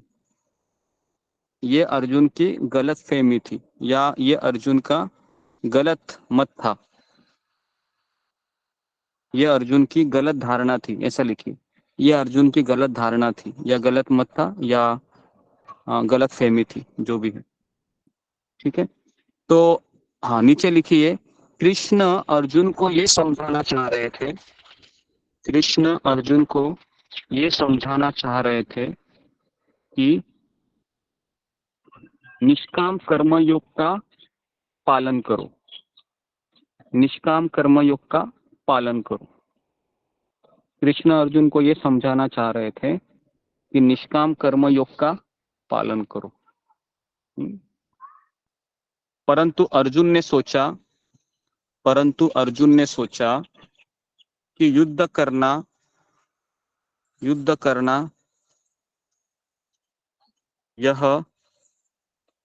यह गंदा कार्य है और बुद्धि योग मतलब उसका त्याग करना, और बुद्धि योग मतलब युद्ध का त्याग करना, और बुद्धि योग मतलब युद्ध का त्याग करना। परंतु कृष्ण का युद्ध के लिए, है ना, लेकिन कृष्ण का युद्ध के लिए अनुरोध करना, कृष्ण का अर्जुन को युद्ध के लिए अनुरोध करना, ये अर्जुन को विरोधाभास लगा। ये अर्जुन को विरोधाभास लगा, इसलिए उसने कृष्ण को ये प्रश्न पूछा। इसलिए कृष्ण ने अर्जुन को ये प्रश्न पूछा। ठीक है, अभी क्लियर है सबको? हाँ, अभी मैंने आपको, मैंने ये कहा, कृष्ण का युद्ध करने के लिए उससे अनुरोध करना, ये अर्जुन को विरोधाभास लगा। विरोधाभास मतलब बेसिकली कहना कुछ और चाह रहा है और कहते हैं, और मुझे करने के लिए कुछ और कहते हैं, इसको कहते हैं विरोधाभास। समझ में आ रहा है? तो इसलिए कृष्ण को उसने प्रश्न पूछा। गुरु जी, ये युद्ध से पलायन करने को संन्यास ही कह रहा है। संन्यास जो कहा है उसने कि मैं संन्यास लेना ज्यादा बेहतर समझता हूँ, वो अलग है। संन्यास लेना ज्यादा बेहतर समझता हूँ। हाँ, तो वो इसलिए समझ रहा था, मतलब ज्ञान अर्जित करना। हाँ, ज्ञान अर्जित करना बेसिकली, क्योंकि लोगों को कैसा है ना, भगवा कपड़ा पहन के, है ना, हरि नाम लेना, ये लोगों को अच्छा लगता है। लेकिन भगवान अर्जुन को ये कह रहे हैं कि तुमको संन्यास भी लेना है और तुमको युद्ध भी करना है। समझ में आ रहा है भगवान क्या शिक्षा देना चाह रहे हैं अर्जुन को? कि तुमको संन्यास भी लेना है और युद्ध भी करना है, दोनों करना है। कैसे? तो संन्यास किसका लेना है? फल का लेना है। समझ में आ रहा है? संन्यास किससे लेना है? फल की आसक्ति से लेना है। समझ में? और हमको युद्ध भी करना है ना? तो इसके लिए अर्जुन ये सोच रहा था, एक मिनट, अर्जुन ये सोच रहा था कि मुझे युद्ध ही नहीं करना है, लेकिन कृष्ण कह रहे हैं कि तुमको संन्यास लेना है ना, तो संन्यास ले लो, लेकिन किससे ले लो? फल से, परिणाम से ले लो। हाँ, फल से ले लो, फल से तुम संन्यास ले लो। लेकिन तुम एक्शन से युद्ध करो। समझ में आ रहा है? तो इसके लिए भगवान उसको निष्काम कर्मयोग बताना चाहते। अभी सबको समझ में आया? क्यों कंफ्यूज हुआ? मुझे ऐसा लगता है कि अभी मैंने लिखवा के लिया। कहने का तात्पर्य यह है कि उसे ज्ञान भी हासिल करना है, ज्ञान भी लेना है और प्लस कर्म भी। नहीं, कहने का तात्पर्य ये नहीं था। कहना ये था अर्जुन को, कृष्ण को, कि तुम युद्ध भी करो और बुद्धि योग से युद्ध करो। बेसिकली मतलब बुद्धि से युद्ध करो, बुद्धि का भी प्रयोग करो, है ना? हाँ, बुद्धि का प्रयोग करके युद्ध करो। अपने कर्तव्य भी हमको निभाना चाहिए, लेकिन कैसे निभाना चाहिए? थोड़ा दिमाग लगा के, ताकि मैं उसे आसक्त ना हो जाऊं, है ना? बराबर है? ये आपने बहुत ही क्लियर कर दिया, बहुत क्लियर कर दिया, बिल्कुल बिल्कुल क्लियर कर दिया। इतना क्लियर अंडरस्टैंड, हाँ, ये एक्चुअली किसी को समझ में ही नहीं आता है। तो इसके लिए मैं तीसरा अध्याय में जानबूझकर मैं रुका, क्योंकि काफी लोग है ना तीसरा अध्याय समझते ही नहीं है कि ये अर्जुन भ्रमित क्यों हुआ यहाँ पर। इसके लिए पूरा हमारा आज का लेक्चर उसी पे चला गया, लेकिन अच्छा हो गया है ना, क्योंकि ये बार बार आप सुन सकते हो जी, क्योंकि ये रिकॉर्डिंग भी हो रही है। आप वापस एक बार सुनिए अगर नहीं समझ में आया है, क्योंकि बार बार हमको यही लगता है कि हम कृष्ण भावना में आए हैं, तो अभी हम क्या करें? संन्यास ले ले, है ना, सब छोड़ छाड़ के चले जाओ, ये सबको अच्छा लगता है। लेकिन कृष्ण क्या कहना चाह रहे हैं कि घर में ही रहो और किससे अनासक्त, किसका संन्यास ले लो? घर के जो फल मिलने वाले हैं ना, फल का त्याग, हाँ, अपेक्षाओं का जो पहाड़ हमने जो हमारे सर के ऊपर बोझा करके रखा है ना, उससे संन्यास ले लो। समझ में आ रहा है? कितना सिंपल देखो कृष्ण बताना चाह रहे हैं, बिल्कुल सिंपल है। हाँ, तो इसके लिए हम जब कृष्ण भावना में आते हैं ना, तो ये हमारा पहला प्रश्न यही रहता है। अभी मुझे पता चला है कृष्ण मेरा है ना, गुरु भी मुझे मिला है, भक्त भी मिले हैं, अभी छोड़ छाड़ के चला जाऊं मैं, बराबर के? ये सबसे अच्छा लगता है ना? ये सब परेशानी है, झंझट कौन पालते बैठेगा, है ना? इससे अच्छा है कि माला लेके चले वृंदावन, बराबर है ना? सबको ऐसा लगता है, सबको ऐसा ही लगता है ना? सबको ऐसे ही लगता है, पूरी दुनिया को ऐसे ही लगता है ना? पूरी दुनिया को ऐसे ही लगता है। लेकिन भगवान क्या बोल रहे हैं? भगवान बोल रहे हैं घर युद्ध करो। भगवान कह रहे युद्ध करो, लेकिन किसका संन्यास लेना है तुमको? तुमको तुम्हारे परिवार वालों से संन्यास लेना है, हाँ, फल से, हाँ, फलों का, बराबर ना? ये झंझट क्यों हमको घर में मिलती है? इसका मेन कारण क्या है? क्योंकि हम अपेक्षा से जिंदगी, है ना, अपेक्षा की जिंदगी जीते हैं, है ना, अपेक्षा करते हैं। इसके लिए ये तीसरा अध्याय का बिगिनिंग बहुत इंपॉर्टेंट है, क्योंकि तीसरा अध्याय में अर्जुन नहीं भ्रमित हो रहा है, मैं भ्रमित हो रहा हूँ कि मुझे गीता समझी है, लेकिन फिर भी मेरे मन में ये दुविधा है कि कृष्ण, मैं अभी माला जपते रहूं या फिर मैं घर में काम भी करूं, बराबर ना? ऐसा हमारा प्रश्न होता है। घर के काम भी मुझे करने चाहिए क्या? अभी आप, मुझे तो पता चला है कि कृष्ण आपने सब बता दिया है कि है ना, कि मेरी माला जप करो, मेरी कथा सुनो, तो क्या ये घर के काम भी करने जरूरी है क्या? तो भगवान कहते हैं बेटा वो भी करो, है ना, माला भी जप करो और घर के काम भी करो, लेकिन कैसे करो? बिना अपेक्षा से करो। इसके लिए गीता समझ में नहीं आती है। कई लोग गीता पढ़ते हैं, समझ में ही नहीं आती है। क्यों नहीं समझ में आती है? क्योंकि ये तीसरा अध्याय का बिगिनिंग ही नहीं समझ में आता है। क्योंकि हम भ्रमित होते हैं, हमको लगता है कि मुझे कृष्ण मिला, मुझे गुरु मिला, मुझे सत्संग मिला, अभी बस चलो अभी हम, है ना, जैसे अर्जुन कैसे बोलता है कि बस वो मेरा बाण है, धनुष्य बाण, वो पक्षी का आंख है, बस अभी मुझे वही दिख रहा है ना? हमारा ऐसा नहीं, हमारा जो खास करके जो, क्योंकि इसका मेन कारण भी अभी आएगा, है ना? अभी भगवान उसको क्लैरिफाई करेंगे आगे। हाँ, तीसरे श्लोक में भगवान कहेंगे देखो अर्जुन, अभी मैं तीसरे श्लोक में जा रहा हूँ इसका उत्तर के रूप में, है ना? हमारे पास 10 मिनट है, 10 मिनट में मैं क्लैरिटी देता हूँ आपको कि अभी कृष्ण क्या बताना चाह रहे हैं। देखो अर्जुन, 2 प्रकार के लोग होते हैं, एक होते हैं कर्मयोगी और दूसरा होता है ज्ञान योगी। कर्मयोगी मतलब उसका हृदय शुद्ध नहीं हुआ है, जैसा अभी हम लोगों का हृदय शुद्ध नहीं हुआ है, इसलिए अगर हम लोग मान लो अभी वृंदावन जाके बैठेंगे तो क्या होगा? हमको किसका याद आएगा? कृष्ण का याद आएगा क्या? नहीं, हमको हमारे बच्चों का याद आएगा, हमें हमारी घर की याद आएगी। तो इसलिए जब मेरा जब तक गुरु से सर्टिफाइड नहीं मिलता है ना कि तब तक हमको जाना नहीं होता है वृंदावन में, इतना याद रखिए। अगर हम वृंदावन जाएंगे ना तब जाएंगे ना, नहीं तो वृंदावन परिवार के साथ जाइए। गुरुजी वॉइस ब्रेक हो रही है। गुरुदेव आपकी वॉइस ब्रेक हो रही है। हरे कृष्णा। प्रभुपाद जी ने तो मैं ये बताना चाह रहा था, हाँ, प्रभुपाद जी जब घर को छोड़े थे तो प्रभुपाद जी की उम्र थी और निष्काम कर्म भी किया। एक्चुअली प्रभुपाद, हाँ, प्रभुपाद थे वह भगवान के शुद्ध भक्त थे और उनको अपने गुरु ने सपने में भी निर्देश दिया था कि आप सन्यास ले लो, है ना। और उसके बाद उसने अपने गुरु भाई से भी पूछा था कि मुझे सन्यास लेना है, और प्रभुपाद ने सन्यास ये 59 उम्र में लिया, है ना, 59 साल में, जब उन्होंने अपने सारे घर के कर्तव्य को निभाए थे। तो इसलिए मेरा आपसे यही अनुरोध रहेगा कि हमें घर में रहना है, लेकिन घर में रहते हुए भी घर में नहीं रहना है। कौन बताएगा इसका मतलब क्या है? घर में मुझे रहना है लेकिन घर में रहते हुए घर में नहीं रहना है। जी, फिंगर को रेस कीजिए जरा। हाँ, घर में रहना है लेकिन घर में रहते हुए घर में नहीं रहना है। हाँ, ये अगर आपको समझ में आया ना, आधी गीता समझ में आएगा, समझो। जी, ओके। जी जी जी, अनीता यादव। कृष्ण गुरु जी अगर अपने पालन तो अपने परिवार वालों। आवाज नहीं आ रहा है तुम्हारा, कट हो रहा है, ब्रेक हो रहा आवाज आ रही है? है। ओके, हरे कृष्णा। हाँ अभी आ रही, बोलो।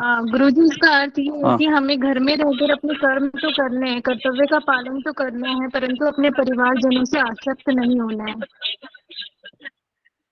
हाँ जी जी, तो इसका यही अर्थ है कि मुझे अपने घर में रहना है, लेकिन मुझे अगर घर वाले कुछ बोलते हैं तुम अच्छी औरत नहीं है, या तुम अच्छा पति नहीं है, या तुम अच्छा पुरुष नहीं है, तुमने जीवन में कुछ नहीं किया है, तो इन इन इन टिक्का टिप्पणी से हमें विचलित नहीं होना चाहिए, है ना। हमें शांत रहना चाहिए और अपने दायित्व को निभाते हुए माला करते हुए आगे बढ़ना चाहिए। इसको कहते हैं घर में रहकर घर में नहीं रहना। कैसा लगा आपको? ये समझ में आया क्या? जी गुरु जी, इसको कहते बहुत हैं अच्छा कि घर में रहते हुए घर में नहीं रहना। जैसे जल में कमल। हाँ जी जी, जैसे बराबर जल में कमल का, ये सब एग्जाम्पल एकदम बहुत जबरदस्त लगते हैं ना, एकदम क्या जबरदस्त बताया आपने प्रभु जी, वेरी गुड वेरी गुड। लेकिन जब बारी है तो फिर नानी याद आती है ना, नहीं नहीं नहीं मुझसे नहीं हो रहा है, बहुत डिफिकल्ट है ये, है ना। ऐसा कितने लोगों को लगता है कि गीता क्लास सुनने के बाद 4 बजे तो आप सुपर चार्ज हो जाते हैं, है ना, लेकिन जैसे ही वो इंसिडेंस आता है ना, तब बैटरी, दिमाग काम नहीं करता है। तभी होता है, ऐसे होता है कि नहीं? ऐसे होता है जी, होता है। तो इसलिए ना ये रोज रोज हमको सुनना चाहिए। जो लोग रोज सुनता है ना, वो एटलीस्ट ये तो उसको पता चलता है कि मैं गलत हूँ, मैंने कहाँ गलती की है, इतना उसको पता चलता है ना। और जो रोज क्लास नहीं करता है ना, वो गीता क्लास, देखो गीता क्लास का जो प्रभाव है ना, वो उस दिन तक ही रहेगा, क्योंकि हमारे अनर्थ है ना, वो हमारे सारे मेमोरीज को मिटा देते हैं। फिर अगले दिन भी आपको गीता क्लास सुनना होगा। तो इसके लिए भक्ति का ये प्रमुख अंग है सुनना। अगर हम सुनेंगे नहीं तो हमारा कुछ नहीं होगा। तो इसके लिए सुनना बहुत जरूरी है। ओके, तो अभी देखिए, अभी कृष्ण अर्जुन को कहते हैं 2 प्रकार के लोग होते हैं। पहले कि जिनका हृदय शुद्ध हुआ है, मतलब जिनकी आसक्ति चली गई है पूरी तरीके से। तो ऐसे लोग अगर वृंदावन जाते हैं ना, वापस नहीं आते हैं। समझ में आ रहा है? ऐसे लोग वृंदावन जाकर वापस नहीं आते। क्यों? क्योंकि उनको किसका याद आता है वृंदावन में? केवल कृष्ण का याद आता है, हाँ, भगवान का, है ना। और दूसरा प्रकार है कर्मयोगी, जिसका हृदय शुद्ध नहीं हुआ है। अगर वो जाएगा वृंदावन में या मायापुर, द्वारिका, है ना, या ऋषिकेश या अलग अलग तीर्थस्थली भी जाएगा, लेकिन जिसका हृदय शुद्ध नहीं हुआ है, उसका जिस दिन आप जाओगे ना, उस दिन शाम हो जाएगी, और रात को आप सोने जाओगे ना, तो आपके मन में ये विचार आएगा। क्या विचार आएगा? कि मेरे बच्चे ने कुछ खाया होगा क्या आज, जरा फोन करके पूछ लेती हूँ। समझ में आ रहा है? जरा फोन करके पूछ लेता हूँ, है ना। ये सारी चीजें है ना, ये सारी चीजें बहुत इंपॉर्टेंट है। इसके लिए कोई फ्रस्ट्रेट होकर कोई डिसीजन मत ले लीजिए, है ना। पहले पूछिए मुझे, एटलीस्ट मुझे पूछिए, है ना, ठीक है, क्योंकि मैं यहाँ पर अवेलेबल हूँ आप लोगों के लिए। लेकिन इस तरीके से फ्रस्ट्रेट होके हम कहाँ पर भी जाएंगे ना, क्योंकि मुझे पता है कि आप लोगों के बारे में, क्योंकि आपका हृदय शुद्ध हुआ है क्या नहीं, समझ में आ रहा है ना। क्योंकि मैं आपको रोज देखता हूँ, कितना आप रेगुलर है ना, कितना माला जब आप अच्छे से कर रहे हैं, कितना आपका रिपोर्टिंग चलता है, कितना आप दिया हुआ चीज को पालन करते हैं, है ना। उससे ही तो पता चलेगा ना कि मेरा कृष्ण से लगाव है या मुझे परिवार में ही लगाव है। तो इसलिए ये जो पहला जो सेक्शन है खास करके, कि पहले 2 श्लोक में तो अर्जुन प्रश्न पूछता है, और तीसरे श्लोक से 8 श्लोक तक अर्जुन कृष्ण को यही बताना चाह रहे हैं, अगर अर्जुन मान लो, अगर तुम्हारा हृदय शुद्ध नहीं हुआ है और अगर तुम वृंदावन जाते हो, तो सबसे पहला है कि तुम मिथ्याचारी बनोगे। मिथ्याचारी का अर्थ क्या है कि झूठ, हाँ, झूठ मूठ का तुम्हारा व्यवहार रहेगा, है ना।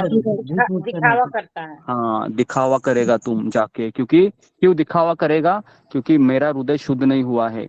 और अशुद्ध हृदय वाले के मन में शुद्ध विचार आएंगे क्या, बताइए। जिसका हृदय अशुद्ध है, शुद्ध विचार नहीं आएंगे, है ना। तो इसके लिए वो वृंदावन में, जी, तो इसके लिए बेटर है कि तुम क्या करो, घर में रहो और निष्काम कर्मयोग का पालन करो। समझ में आ रहा है, ये पहला सेक्शन। पूछना चाहती हूँ मैं। एक मिनट, पहले मुझे मेरा स्टेटमेंट पूरा करने दो। कि मुझे ये बताना है कि भगवान इसको ये भी कहते हैं कि अगर मैं मिथ्याचारी बनता हूँ, है ना, अगर मुझे कृष्ण, मुझे आप अच्छे लगते हैं, लेकिन मुझे ये घर की परेशानियों से मैं उब गया हूँ, मैं उब गई हूँ। मैं चाहता हूँ कि बची हुई जिंदगी है ना, मैं एकदम आराम से बिताऊं मैं। तो देखिए, पहली बात तो, अगर हम अशुद्ध हृदय से जाएंगे धाम में, और अगर आप अपने आप को पूछिए कि क्या क्या मेरी लड़की या लड़के के प्रति लगाव है, और लगाव रहेगा ही रहेगा, क्योंकि है ना, हम बद्ध जीव है और हमने इतने सालों से हमने प्रैक्टिस नहीं की है ना हम रेगुलर है सत्संग में, ना हमने गुरु का इतना अच्छे से आश्रय लिया है। तो इसलिए हमारे ग्रुप में कोई भी ऐसा नहीं है ना, सब ऐसे बद्ध जीव ही है ना। तो इसके लिए अगर हम वृंदावन जाएंगे भी, तो इसके लिए मिथ्याचारी बनेंगे। मिथ्याचारी मतलब हम फिर दोष देखेंगे वहां पर भक्तों के, या फिर हम प्रसाद की लाइन में खड़े रहेंगे और किसी का ध्यान नहीं रहेगा ना, तुरंत हम अगले लाइन में चले जाएंगे ताकि मुझे जल्दी प्रसाद मिले। समझ में आ रहा है, ये सब होगा फिर, है ना। फिर क्या फायदा हुआ, क्या बताइए। घर वालों के कर्तव्य को छोड़कर मैं इधर धाम में आकर मैं क्या करने लगा हूँ, अभी कपट कर रहा हूँ, कपट भाव रख रहा हूँ। क्या फायदा हुआ बताइए, कुछ फायदा हुआ उसका, कुछ नहीं हुआ। तो इसलिए भगवान अर्जुन को यह बताना चाह रहे, अर्जुन तुम कर्मयोगी बनो पहले, है ना, तुम कर्मयोगी बनो, पहले कर्म कर तुम, और कर्म करके क्या करो, कर्तव्य को निभाओ। और ये कर्तव्य पालन करते करते ना गुरु का आश्रय ले लो, है ना। और गुरु का आश्रय लेते लेते लेते लेते भक्ति करोगे, और जब तुमको अंदर से आवाज आएगी कि अभी कृष्ण, मुझे ऐसा लगता है कि मेरे पारिवारिक दायित्व मैंने हो गए हैं, अभी मुझे मेरा जो बचा हुआ शेष जीवन है, मुझे आपके लिए जीना है, गुरु के लिए जीना है। और तब आपको गुरु से पूछना है कि मैंने आपके नीचे 15 साल 20 साल मैंने मार्गदर्शन लिया, मुझे भी पता चला है क्या सही है क्या गलत है, और मेरे दायित्व भी मैंने अच्छे से निभाए हैं। तब जाके, है ना, जो गुरु की सैंक्शन करता है कि हाँ चलो अभी आप आ जाओ करके। समझ में आ रहा है आपको? ये तीसरा अध्याय, ये समझ में आ रहा है? हाँ जी, तो इसके लिए ये तीसरा अध्याय है, बहुत इम्पोर्टेंट है। 2.47 का जो श्लोक है वही तो मेन हो गया ना अभी। जी, जैसा 2.47 में तो मैंने बताया कि हमको 100%, हाँ, वो निष्काम कर्मयोग का ही पालन, वो निष्काम कर्मयोग का ही श्लोक है 2.47। लेकिन अर्जुन को क्या क्लिक हो रहा है, अभी अर्जुन को लग रहा है कि मुझे निष्काम कर्मयोग नहीं करना है। अर्जुन को लग रहा है कि ये मैं युद्ध करना, ये घृणित कार्य है, और बुद्धि योग के द्वारा कृष्ण मुझे बताना चाह रहे हैं कि इसको छोड़ दो, संन्यास ले लो, इसका त्याग करो युद्ध का, तो ये अर्जुन के मन में चमक रहा है। इसके लिए कृष्ण कह रहे तुम्हारा चमकना गलत है, तुम्हारा चमकना गलत है, मैं चाहता हूँ वैसे करो। ठीक है, तो इसके लिए ये तीसरा chapter is very very important है, एटलीस्ट कर्म योग के लिए। लेकिन एक चीज याद रखिए कि ये कर्मयोगी व्यक्ति के लिए हमें अगर गुरु का आश्रय मिला है ना, तो गुरु के मार्गदर्शन के नीचे रहने से कोई प्रॉब्लम नहीं है। बस उस गुरु के ऊपर हमारा भरोसा होना चाहिए, है ना, और वो परंपरा से आया हुआ चाहिए। वो भले ही आपको लगे कि ये गलत हो रहा है मेरे साथ, लेकिन आपकी मति आपको कह रही है गलत है, लेकिन जो गुरु जो कहता है ना, वो शास्त्र में से बोलता है। तो उसके लिए वो आपको पेशेंस, आपको धैर्य रखने के लिए बोलेगा। अभी आप धैर्य रखिए, धैर्य रखिए, है ना। आप सोचिए कि पांडव लोग है ना, 5 पांडव, ये तो अनासक्त लोग थे, बराबर है ना। फिर भी ये 14 साल उन्होंने 12 साल वनवास और 1 साल का अज्ञातवास रख के भगवान ने उनको टेस्टिंग किया। और अगर आपको पता होगा, भगवान को राज सिंहासन पर युधिष्ठिर महाराज को बिठाने के लिए कितने साल लगे पता है आपको? 85 ईयर्स लगे, 85 साल, 85 ईयर्स लगे, साक्षात कृष्ण होते हुए भी, है ना। तो इसके लिए हमको कभी भी अधीर नहीं होना चाहिए, पेशेंस रखना चाहिए। पेशेंस जितना हम रखेंगे, है ना, सारे साधु संतों ने पेशेंस रखा है। शबरी ने देखो कितना पेशेंस रखा, बूढ़ी हो गई बेचारी, लेकिन फिर भी अपने दायित्व को निभाए दी। जो गुरु ने आज्ञा दिया था, देखो भक्ति योग में क्या है, गुरु के आज्ञा का पालन करना बस, बाकी कोई दिमाग में नहीं लाना है। गुरु ने बोला है हाँ, बस यही चीज करते रहो। और कृष्ण है ना, आपके हृदय में ही है। कृष्ण देखेंगे गुरु के प्रति शरणागत है, मैं इसको इसी जन्म में भगवत धाम ले जाऊंगा। समझ में आ रहा? इस तरीके से ये चलता है। ओके, तो यहाँ पर मैं रुकता हूँ, है ना, 4 बजे है। तो गुरु जी ज्ञान गुरु जी ज्ञान योगी या कर्म योगी एक ही है दोनों? ज्ञान योगी और कर्म योगी? कर्म योगी और ज्ञान योगी ये एक ही पड़ाव के 2 स्टेप्स है। समझ में आ रहा है? एक ही पड़ाव के 2 स्टेप्स है। ये मैं सब सिखाऊंगा आपको, कर्म योगी, ज्ञान योगी। कल मैं आपको योगा लैडर सिखाऊंगा। योगा लैडर मतलब एक लैडर है ना, किस तरीके से व्यक्ति भक्ति योग तक चला जाता है। ऐसे 2 लैडर है, एक भक्ति योग का लैडर है, तुरंत हमको भक्ति मिला है ना, एक एलिवेटर की तरह, लिफ्ट में जैसा हम बैठते हैं। और दूसरा है स्टेप बाय स्टेप। जैसे मान लो अगर मुझे 10 माले का बिल्डिंग चढ़ना है, तो वहाँ के 2 रूट होते कि नहीं, एक लिफ्ट पे जाना है, बराबर है, और दूसरा है स्टेप्स को चढ़ चढ़ के जाना है। समझ में आ रहा है ना? तो मैं कल आपको ये सिखाऊंगा कि किस तरह से 2 स्टेप्स होते हैं, है ना। ठीक है, तो उसमें आपको ज्यादा क्लैरिफाई हो जाए, क्योंकि मैं चाहता हूँ कि हमारे ग्रुप का हर एक स्टूडेंट ये समझ जाए कि कर्म योग, ज्ञान योग, ध्यान योग, ये लोगों को समझ में नहीं आता है। लोगों को ये बड़े बड़े शब्द लगते हैं, बराबर है ना, ये कर्म योग, ज्ञान योग, ध्यान योग। तो हाँ, तो इसको हम क्लैरिफाई करेंगे कल, है ना, क्योंकि 3rd chapter is very important है। ठीक है, तो मैं यहाँ पर रुकता हूँ। किसी का प्रश्न है? देवी मंडल बोलो। हरे कृष्ण गुरुजी, पंचांग प्रणाम। गुरुजी, आपने ये जो अर्जुन के बारे में जो और ये भ्रमित होने के बारे में जो बताया, गुरुजी मुझसे कुछ गलती हो जाए बोलने में तो मुझे क्षमा कीजिएगा, क्योंकि मैं तो थोड़ा सा मैं नहीं जानती हूँ और मैं थोड़ा सा मैं भी भ्रमित हूँ। कि मैं जब क्लास ज्वाइन करी थी, 3-4 दिन हुए थे मुझे, मैंने आपसे दुष्टतावश एक प्रश्न किया था जिस पर आपने मुझे डांट दिया था।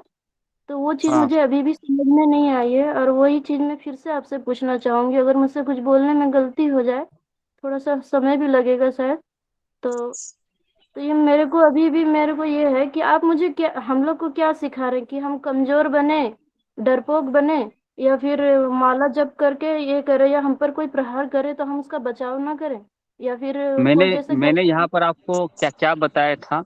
मैंने बताया कि घर में भी रहो और घर में ना भी रहो। इसका अर्थ क्या है? हमारे सारे कार्य हमको अच्छे से करने हैं, है ना, बराबर है ना, अच्छे से करने, पति की सेवा, बच्चे की सेवा सब करने हैं, और साथ साथ हमको माला का भी जप करना है। समझ में आ रहा है?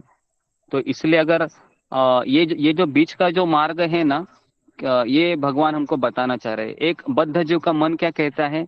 छोड़ो ना, मेरे से एक ही होगा, एक तो माला जप करूं, नहीं तो घर के काम करूं, दोनों में से एक बताओ कृष्ण, बराबर है ना, हमारा ये यही तो रहता है। सही है गुरु जी, ये तो हमारा स्त्री धर्म भी है और ये सबको तो निभाते हुए हमको मिनट मिनट में ये चीज करना ही पड़ता है। अदरवाइज मैंने दूसरा चीज कहा कि जैसे कि अभी हमारे इस संसार में बहुत प्रकार के ये है, हमको कोई कमजोर डरपोक दुबक के रहने के लिए कहता है ना, तो ये चीज बर्दाश्त नहीं होता है हमको। और कोई बोलता है अरे हम लोग है ना, अगर एक है ना तुम लोग पर 50 लोगों पर भारी है। तो मैंने तुम आपसे शुरू में कैमरा ऑन करो ना देवी मंडल, कैमरा ऑन मैं करो। नहीं क्योंकि बोल पाऊँ जी, इसीलिए डर लगता है मुझे आपसे कि मैं क्या इसीलिए डरने का क्या है, सब लोग हैं यहाँ पर, क्योंकि लोगों को पता चले ना कि आप कौन है करके, तो इसके लिए मैं बोल रहा हूँ जी, माता जी का डरने का क्या है। क्वेश्चन बहुत अच्छा है। हो चुके हाँ हैं, मैं जॉइन हो चुकी हूँ, मेरे को सब लोग जानते हैं, तो इसलिए मैं गुरुदेव, माता गुरुदेव जी मैं हम एक सभी बार गुरु जी से कोशिश डरते हैं। करूंगी माता जी से बात करने की, मैं शायद समझ पा रही हूँ वो क्या कहना चाह रही हैं। जी बोलो। तो गुरुजी मैंने ऐसे ही कहा था कि अगर हम देव स्थान में हैं, कोई हम पर आक्रमण कर रहा है, हमारे इष्ट देव जो जो भी है, जो किसी को भी किसी को, तो वो बोलते हैं कि नहीं तुम हट जाओ वरना मैं तुम्हें हानि पहुंचाऊंगा, चाहिए करूँ, तो हमें रक्षा के लिए नहीं आना चाहिए। तो आप ही एक दिन बोले थे ना कि वृंदावन में मूर्तियों पर प्रहार हो रहा था तो भगवान भक्तों पर आश्रित होते हैं, तो तभी भी हाँ मेरा ये क्वेश्चन था कि हमें ये करना चाहिए। तो वही ना है, और अर्जुन को भी भगवान यही ना बोल रहे हैं कि तुम युद्ध करो, डरपोक मत बनो। अभी हमको सब लोग है ना डरपोक बोलते हैं, खास करके ये मियाँ लोग है ना बहुत ज्यादा। आप मैं मुंह खोल के क्या बोलूं, सब लोग जानते करते हैं। तो हमारे भी यही हाल ये ना, है गुरुजी। ये चीज से ना मैं बचपन से जूझ रही हूँ, और ये चीज है, और आप लोग भी बोलते हो ठीक है। अभी ये चीज आया कि हम लोग में उत्साह नहीं देते हमको डरपोक बनने के लिए। और ये हमारा जो पति देव है ना, ये भी बोलते हैं कि तुम्हारे लोग के गुरु जी है ना, सबको डरपोक बनने के लिए वो बताते हैं। बोले अगर सभी लोग ये रहेंगे तो क्षत्रिय अर्जुन था, तो अगर वो डरपोक रहता तो वो युद्ध करते क्या। तो बोल ये चीज हमको अभी तक समझ में नहीं आया। तो अभी आपने ये जो फिर ये पॉइंट उठाया ना गुरुजी, इसलिए मुझे बोलने का मौका मिला। मैं इतने दिन से तो बोल नहीं रही थी, हो सके मैं भी गलती हूँ, चाहे मेरे मन में भी भ्रमित हो, चाहे कुछ हो। तो कोई मुझे डरपोक बोलता है ना, तो मुझे लगता है क्या साला दो झापट दे दूं उसको खींच के। पर मुझे डरपोक नहीं, मैं काहे का डरपोक हूँ, मैं डरपोक नहीं हूँ। ना हमको अर्जुन जैसे बोलते हैं ना कि कृष्ण हमको डरपोक बनने के लिए नहीं सिखाते हैं, तो गुरुजी कैसे सिखाएंगे, गुरुजी तो वही ज्ञान शिक्षा प्राप्त की है ना। तो कभी कभी मेरे को रोना भी आ जाता है। उस दिन आपने नहीं बोल दिया था ठीक कि है तुम ठीक है। आरएसएस ज्वाइन कर लो, आरएसएस ज्वाइन कर लो, तो मैंने क्या गलत बोला था गुरुजी। नहीं नहीं, मुझे मुझे समझ में आया कि क्या बताना है। एक चीज याद रखिए कि एक एक रहता है कि सहनशील होना, है ना। भगवान श्री कृष्ण खुद चैतन्य महाप्रभु कहते हैं कि हमको सहनशील बनना चाहिए, लेकिन ऐसे लोगों के सामने सहनशील नहीं बनना चाहिए जो कंस से रावण की तरह होते हैं। समझ में आ रहा है क्या? तो मैंने तो कभी ऐसा कहा नहीं है, मैंने तो यहाँ तक गुरुजी कहा। आप खाली माइल्ड हो जाइए, देखने से ही मतलब बहुत डर लगता है। नहीं नहीं नहीं, ठीक है, तो मैं अपने आप को ही छिपा लेता हूँ फिर। हाँ, अगर आपको ऐसा लगता है तो ठीक है। नहीं देखिए, जी आप मत। मुझे ऐसा मत कीजिए प्लीज। सॉरी एक गुरुजी। चीज, आप छुप देखिए जाओगे तो हम लोग भी छुप जाएंगे गुरुजी, आप मत नहीं छुपिए। खाली हम बात लोग सब करने फिर में से डर लगता वैसे है। ही आ जाएंगे। एक चीज याद रखिए, मैं यहाँ पर एक माँ का प्यार भी देता हूँ और पिता का लेसन भी होना चाहिए। अगर मैं एकदम आपसे एकदम प्यार मोहब्बत की तरह रहूँ ना, तो प्रॉब्लम क्या होगा पता है क्या? आप लोग मुझे चिपले लेंगे, तो मुझे इसके नहीं लिए डर, थोड़ा सा ऐसा खाली रहना डर पड़ता है। चला जाना चाहिए, खाली नहीं डर नहीं, नहीं आपका लगना ये चाहिए। गलत फहमी है, क्योंकि आपसे मेरा कोई इंटरेक्शन नहीं है महुमा माता जी, लेकिन यहाँ पर बाकी के लेडीज है, मुझसे रोज कॉल करते हैं, मैसेज भी करते हैं, मैं रिप्लाई देता हूँ, है ना। अभी आपको लग रहा है वो आपका समस्या है, लेकिन मेरा ऐसा कुछ नहीं है ना। नहीं तो ऐसा अगर होता था तो मुझे ऐसा लगता नहीं कि सेशन में इतने लोग आते भी होंगे, है ना। और मैं यहाँ पर जो भी दे रहा हूँ आपको निस्वार्थ भाव से दे रहा हूँ। मुझे तो हालांकि मैं अपने आप को स्ट्रेच करता रहता हूँ, है ना। अभी भी मैं 2:30 बजे उठा हूँ, लेकिन मुझे नींद नहीं मिला, मैं यहाँ पर झाड़ के नीचे आपके लिए बोल रहा हूँ, है ना। वो लोग भी आप जरा देखिए, ठीक है ना। तो इसके लिए आप केवल एक ही साइड देखेंगे। और एक चीज याद रखिए, किसी भी बच्चे का परवरिश करने के लिए ना माता का प्यार और पिता की डांट ये दोनों जरूरी होती है, नहीं तो बच्चा बिगड़ जाता है ना। तो इसके लिए ये बहुत जरूरी है। जैसा कि अभी इन्होंने प्रश्न पूछा, तो इस प्रश्न के ऊपर आते हैं अभी। तो एक चीज होता है कि कमजोर हमको दुनिया तो बोलती रहेगी, इसका मेन कारण ये है, इसका मेन कारण ये है कि जब हम केवल माला लेके बैठते हैं ना, तो माला पकड़ के केवल बैठने वाले लोगों को दुनिया यही बोलते हैं कि ये जीवन में कुछ कर नहीं रहा है, केवल माला जप कर रहा है ना।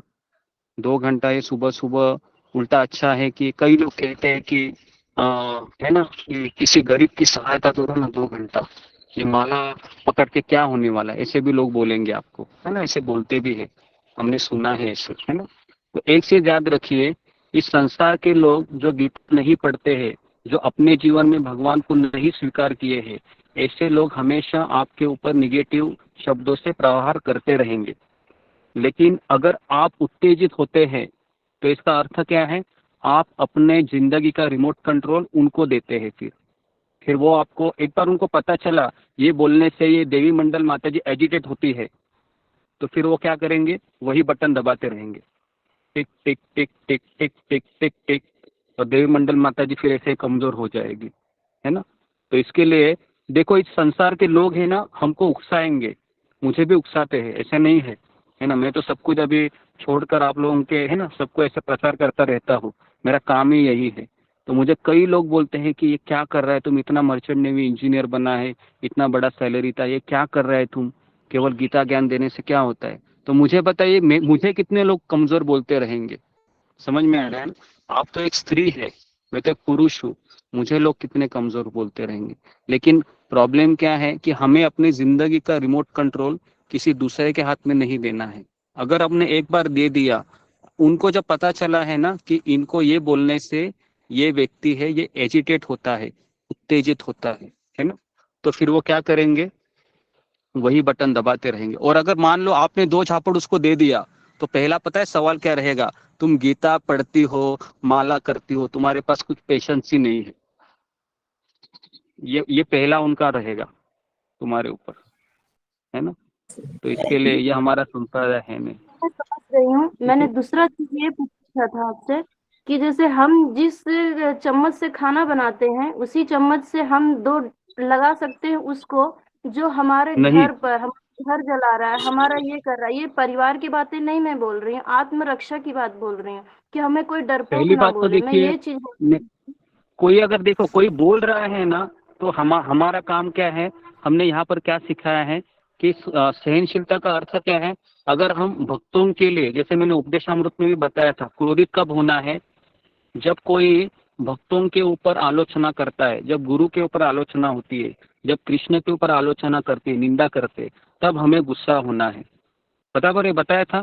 कोई अपने लिए अगर कोई मुझे कुछ कहते हैं, है ना, और अगर आपको सहन नहीं होता है तो थोड़ा सा क्या कीजिए, सांप की तरह फना दिखाइए। ये भी मैंने कहा था ना, ऐसे थोड़ा सा फना देखिए, उनको कहिए कि मुझे गुस्सा आ रहा है ना, अभी आप शांत हो जाइए। उतना आप कर सकते हो, मैंने यहाँ ये भी आपको बताया था, है ना। रोज मेरे लेक्चर में हर एक सेशन में बताता हूँ। इसका ये मतलब नहीं है कि अगर मेरे सामने कोई रावण आया तो मैं क्या करूँ, मेरा गाल है आगे ले लूँ, मार भाई थप्पड़ जितना मारना है, ये तो मैंने बताया नहीं, है ना। मैंने क्या बताया है? गुरुजी गुरुजी तो घर में एक थोड़ी मिनट श्री एक मिनट कृष्ण नीति भी रखनी पड़ती है।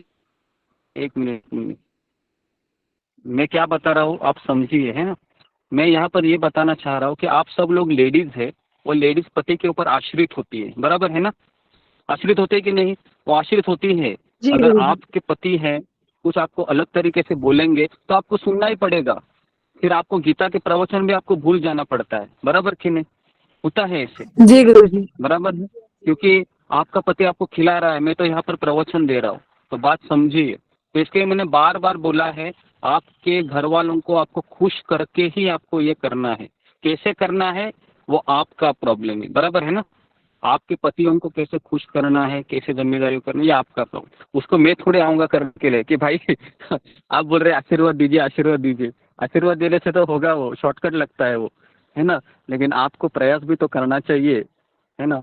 आशीर्वाद मतलब क्या, यहाँ पर भी ऐसा थोड़ा सा अगरबत्ती का धुआं फेंकू हो जाएगा, ऐसे तो नहीं होगा। आपको ही करना होगा सब कुछ, है ना, जो भी है। क्योंकि एक चीज याद रखिए, लेडीज है ना, लेडीज आश्रित होती है। तो इसके लिए जो लेडीज थोड़ा सा इंडिपेंडेंट है, नौकरी करती है, जिनके पास पैसे हैं, वो थोड़ा सा फाइट करती है फिर अपने पति को, है ना। लेकिन जो डिपेंड है, फिर पति बोलेगा अगर कल से तुम गीता क्लास अटेंड की तो फिर देखो क्या होगा, तो रात भर सोएगी नहीं वो, गुरुजी जो इंडिपेंडेंट है वो भी नहीं कर सकती फाइट, वो कहते छोड़ दो नौकरी, वो भी नहीं हाँ चाहते कि हाँ हम बोले उन्हें। जी जी। हाँ तो अभी देखिए, कहने का तात्पर्य है, इसके लिए कहा जाता है कि स्त्री स्त्री का जो जन्म होता है ना, वह इतना अच्छा नहीं होता है, क्योंकि उसको डिपेंड रहना पड़ता है। लेकिन मैं तो इतना ही कहूंगा, जितना आपको होता है ना, आप उतना प्रयास कीजिए, है ना, करने का, बराबर है। लेकिन एक चीज याद रखिए, आप आपके जो मेन जो व्यक्ति है, पति है, भले ही वो कैसा भी है ना, उसको आप खुश करते रहिए और आते रहिए। और कोई आपको घर वालों के अलावा अगर कोई आपको ये कहता है वो कहता है, तो हम लोग कहते हैं कि गीता यही कहती है कि हमने पिछले जन्म में कुछ कर्म किए हैं, उसका हमको कुछ फल मिल रहा है ना। क्योंकि हम गीता में यही सीखते हैं, कोई अगर मुझसे अत्याचार भी होता है तो हम क्या मानते हैं, पिछले जन्म में मैंने इसी व्यक्ति के साथ बहुत अत्याचार किया होगा, है ना, इसके लिए आज मैं इसकी पत्नी बनू हूँ और ये मेरा पति बना है। पिछले जन्म में मैं इसका पति हो रहा होगा, है ना, या मैं इसकी सास रही होगी, बहुत धुलाई की होगी, है ना, इस जन्म में, है ना, ऐसा हम सोचते हैं। समझ में आ रहा है क्या? ये सारी चीजें, कर्म का भी प्रिंसिपल पता होना चाहिए। केवल हम उनके शब्दों से एजिटेट होकर कुछ फायदा नहीं है ना। तो इसके लिए आप देखो, हमने शुद्ध भक्त के लक्षण कल आपको बताए थे, है ना, 2 दिन पहले। उसमें हमने क्या पढ़ाया था, कैसा रहता है वो, शांत रहता है। क्यों शांत रहता है? क्योंकि नदी की तरह इच्छाएं उसके मन में आती रहती है, लोग उसको एजिटेट करते रहते, लेकिन वो गहराई में जाकर अपने को शांत रखता है, वो फोकस रखता है। ठीक है, तो मैं यहाँ पर रुकता हूँ। ओके, तो आज हमने मेरे माता जी का मेरा ये प्रश्न है कि अगर कोई हमारी भावनाओं को, धार्मिक भावनाओं को, हमारे गुरु को, हमारे कृष्ण को, हमारे मंदिरों के ऊपर अटैक करता है, या हमारे जो धार्मिक पुस्तकों उनका अपमान करता है, तो हमें परशुराम नहीं बनना चाहिए? हमें, अगर हमारा उतना प्रभाव है ना, अगर हम कोई लीडर है मान लो, तो हम प्रतिरोध कर सकते हैं। लेकिन मान लो हम बहुत छोटी व्यक्ति है और वहां पर जाने से हमको ही पीड़ा होने वाली है, समझ में आ रहा है ना। तो हम कितना कर सकते हैं, जितना हमारा कैपेसिटी है उतना हम विरोध करना चाहिए हमको, है ना, इस देश को बचाने के लिए। और अगर हम भगवान के मंदिरों पर अटैक होता है तो जरूर हमको उसके लिए लड़ना चाहिए, है ना। वो विषय दूसरा आता है ना। लेकिन अगर गुरु की निंदा होती है, कृष्ण की निंदा होती है, तो उसको हमको सहन नहीं करना चाहिए। लेकिन अगर ये बात अगर आप अपने गुरु से कहते हैं कि आप हमको क्लासेस देते हैं और आपकी बहुत, मेरे पति है, मेरे घर वाले इतना आपको गाली देते हैं कि पूछो मत, है ना। और अगर फिर मैं बोलता हूँ कोई बात नहीं, मैं वो गाली सुनता रहूंगा, है ना, समझ में आ रहा है, तो मेरी तरफ से कंफर्मेशन मिलता है, तो कोई बात नहीं, आप सुनिए। और मुझे पता नहीं कितने लोग गाली देते रहेंगे मैं तो यहाँ पर प्रवचन देते रहता हूँ, तो घर वाले, मुझे पता है ना, क्योंकि नारद मुनि को भी बहुत लोग गाली देते हैं। पता है ना क्यों देते हैं? क्योंकि नारद मुनि भी यही काम करता है, प्रचार कार्य, है ना। तो इसके लिए मुझे भी पता है, मुझे भी काफी लोग गाली देते रहेंगे, है ना। लेकिन मैं वो गाली है ना, क्या बोलते हो, फूलों के फूल समझकर मैं उसको, है ना, सहन कर लेता हूँ कि इतना कुछ होता नहीं है। ठीक है, तो इसके लिए हमको बेसिकली ये मार्ग ही ऐसा है कि मुझे पता है कि मैं यहाँ पर प्रवचन दे रहा हूँ, लेकिन आपके मन में काफी प्रश्न रहेंगे। लेकिन ये प्रश्न जो रहेंगे ना, कभी कभी बहुत उत्तेजनात्मक हो जाते हैं, है ना। तो हमें उसको अच्छे से हमको प्रेजेंट करना चाहिए। ओके जी, तो मैं यहाँ पर रुकता हूँ अभी, है ना, काफी समय हो गया है, आज एकादशी भी है, थोड़ा सा हमको माला भी करना चाहिए। ओके गुरुजी हरे द्वादशी कृष्णा। का वो पारण कब, वो कितने बजे से है कल?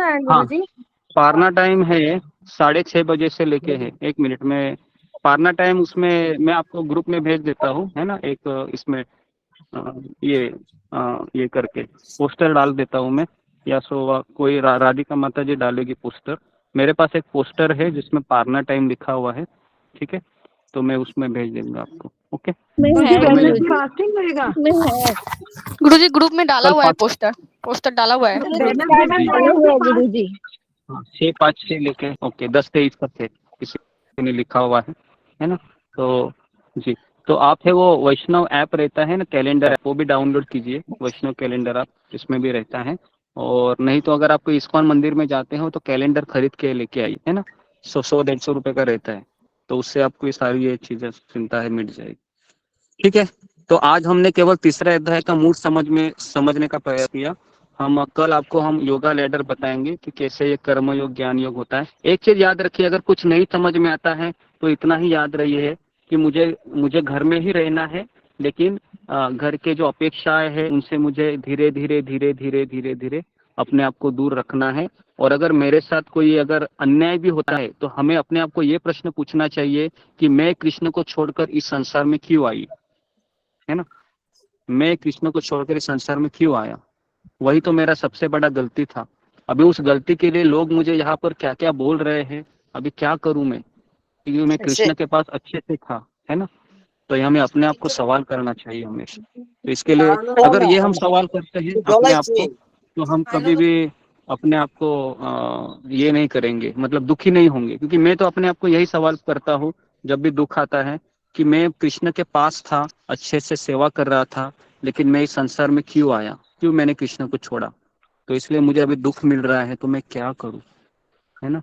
तो इसलिए हम अपने आप को ही मोस्टली हमको कोसना चाहिए कि क्या है, क्यों मैंने ऐसा किया, इस तरीके से। और जितना हमको प्रोटेक्ट करना है अपने आप को हम कर सकते, ठीक है। हरे कृष्णा कृष्ण कृष्ण हरे कृष्ण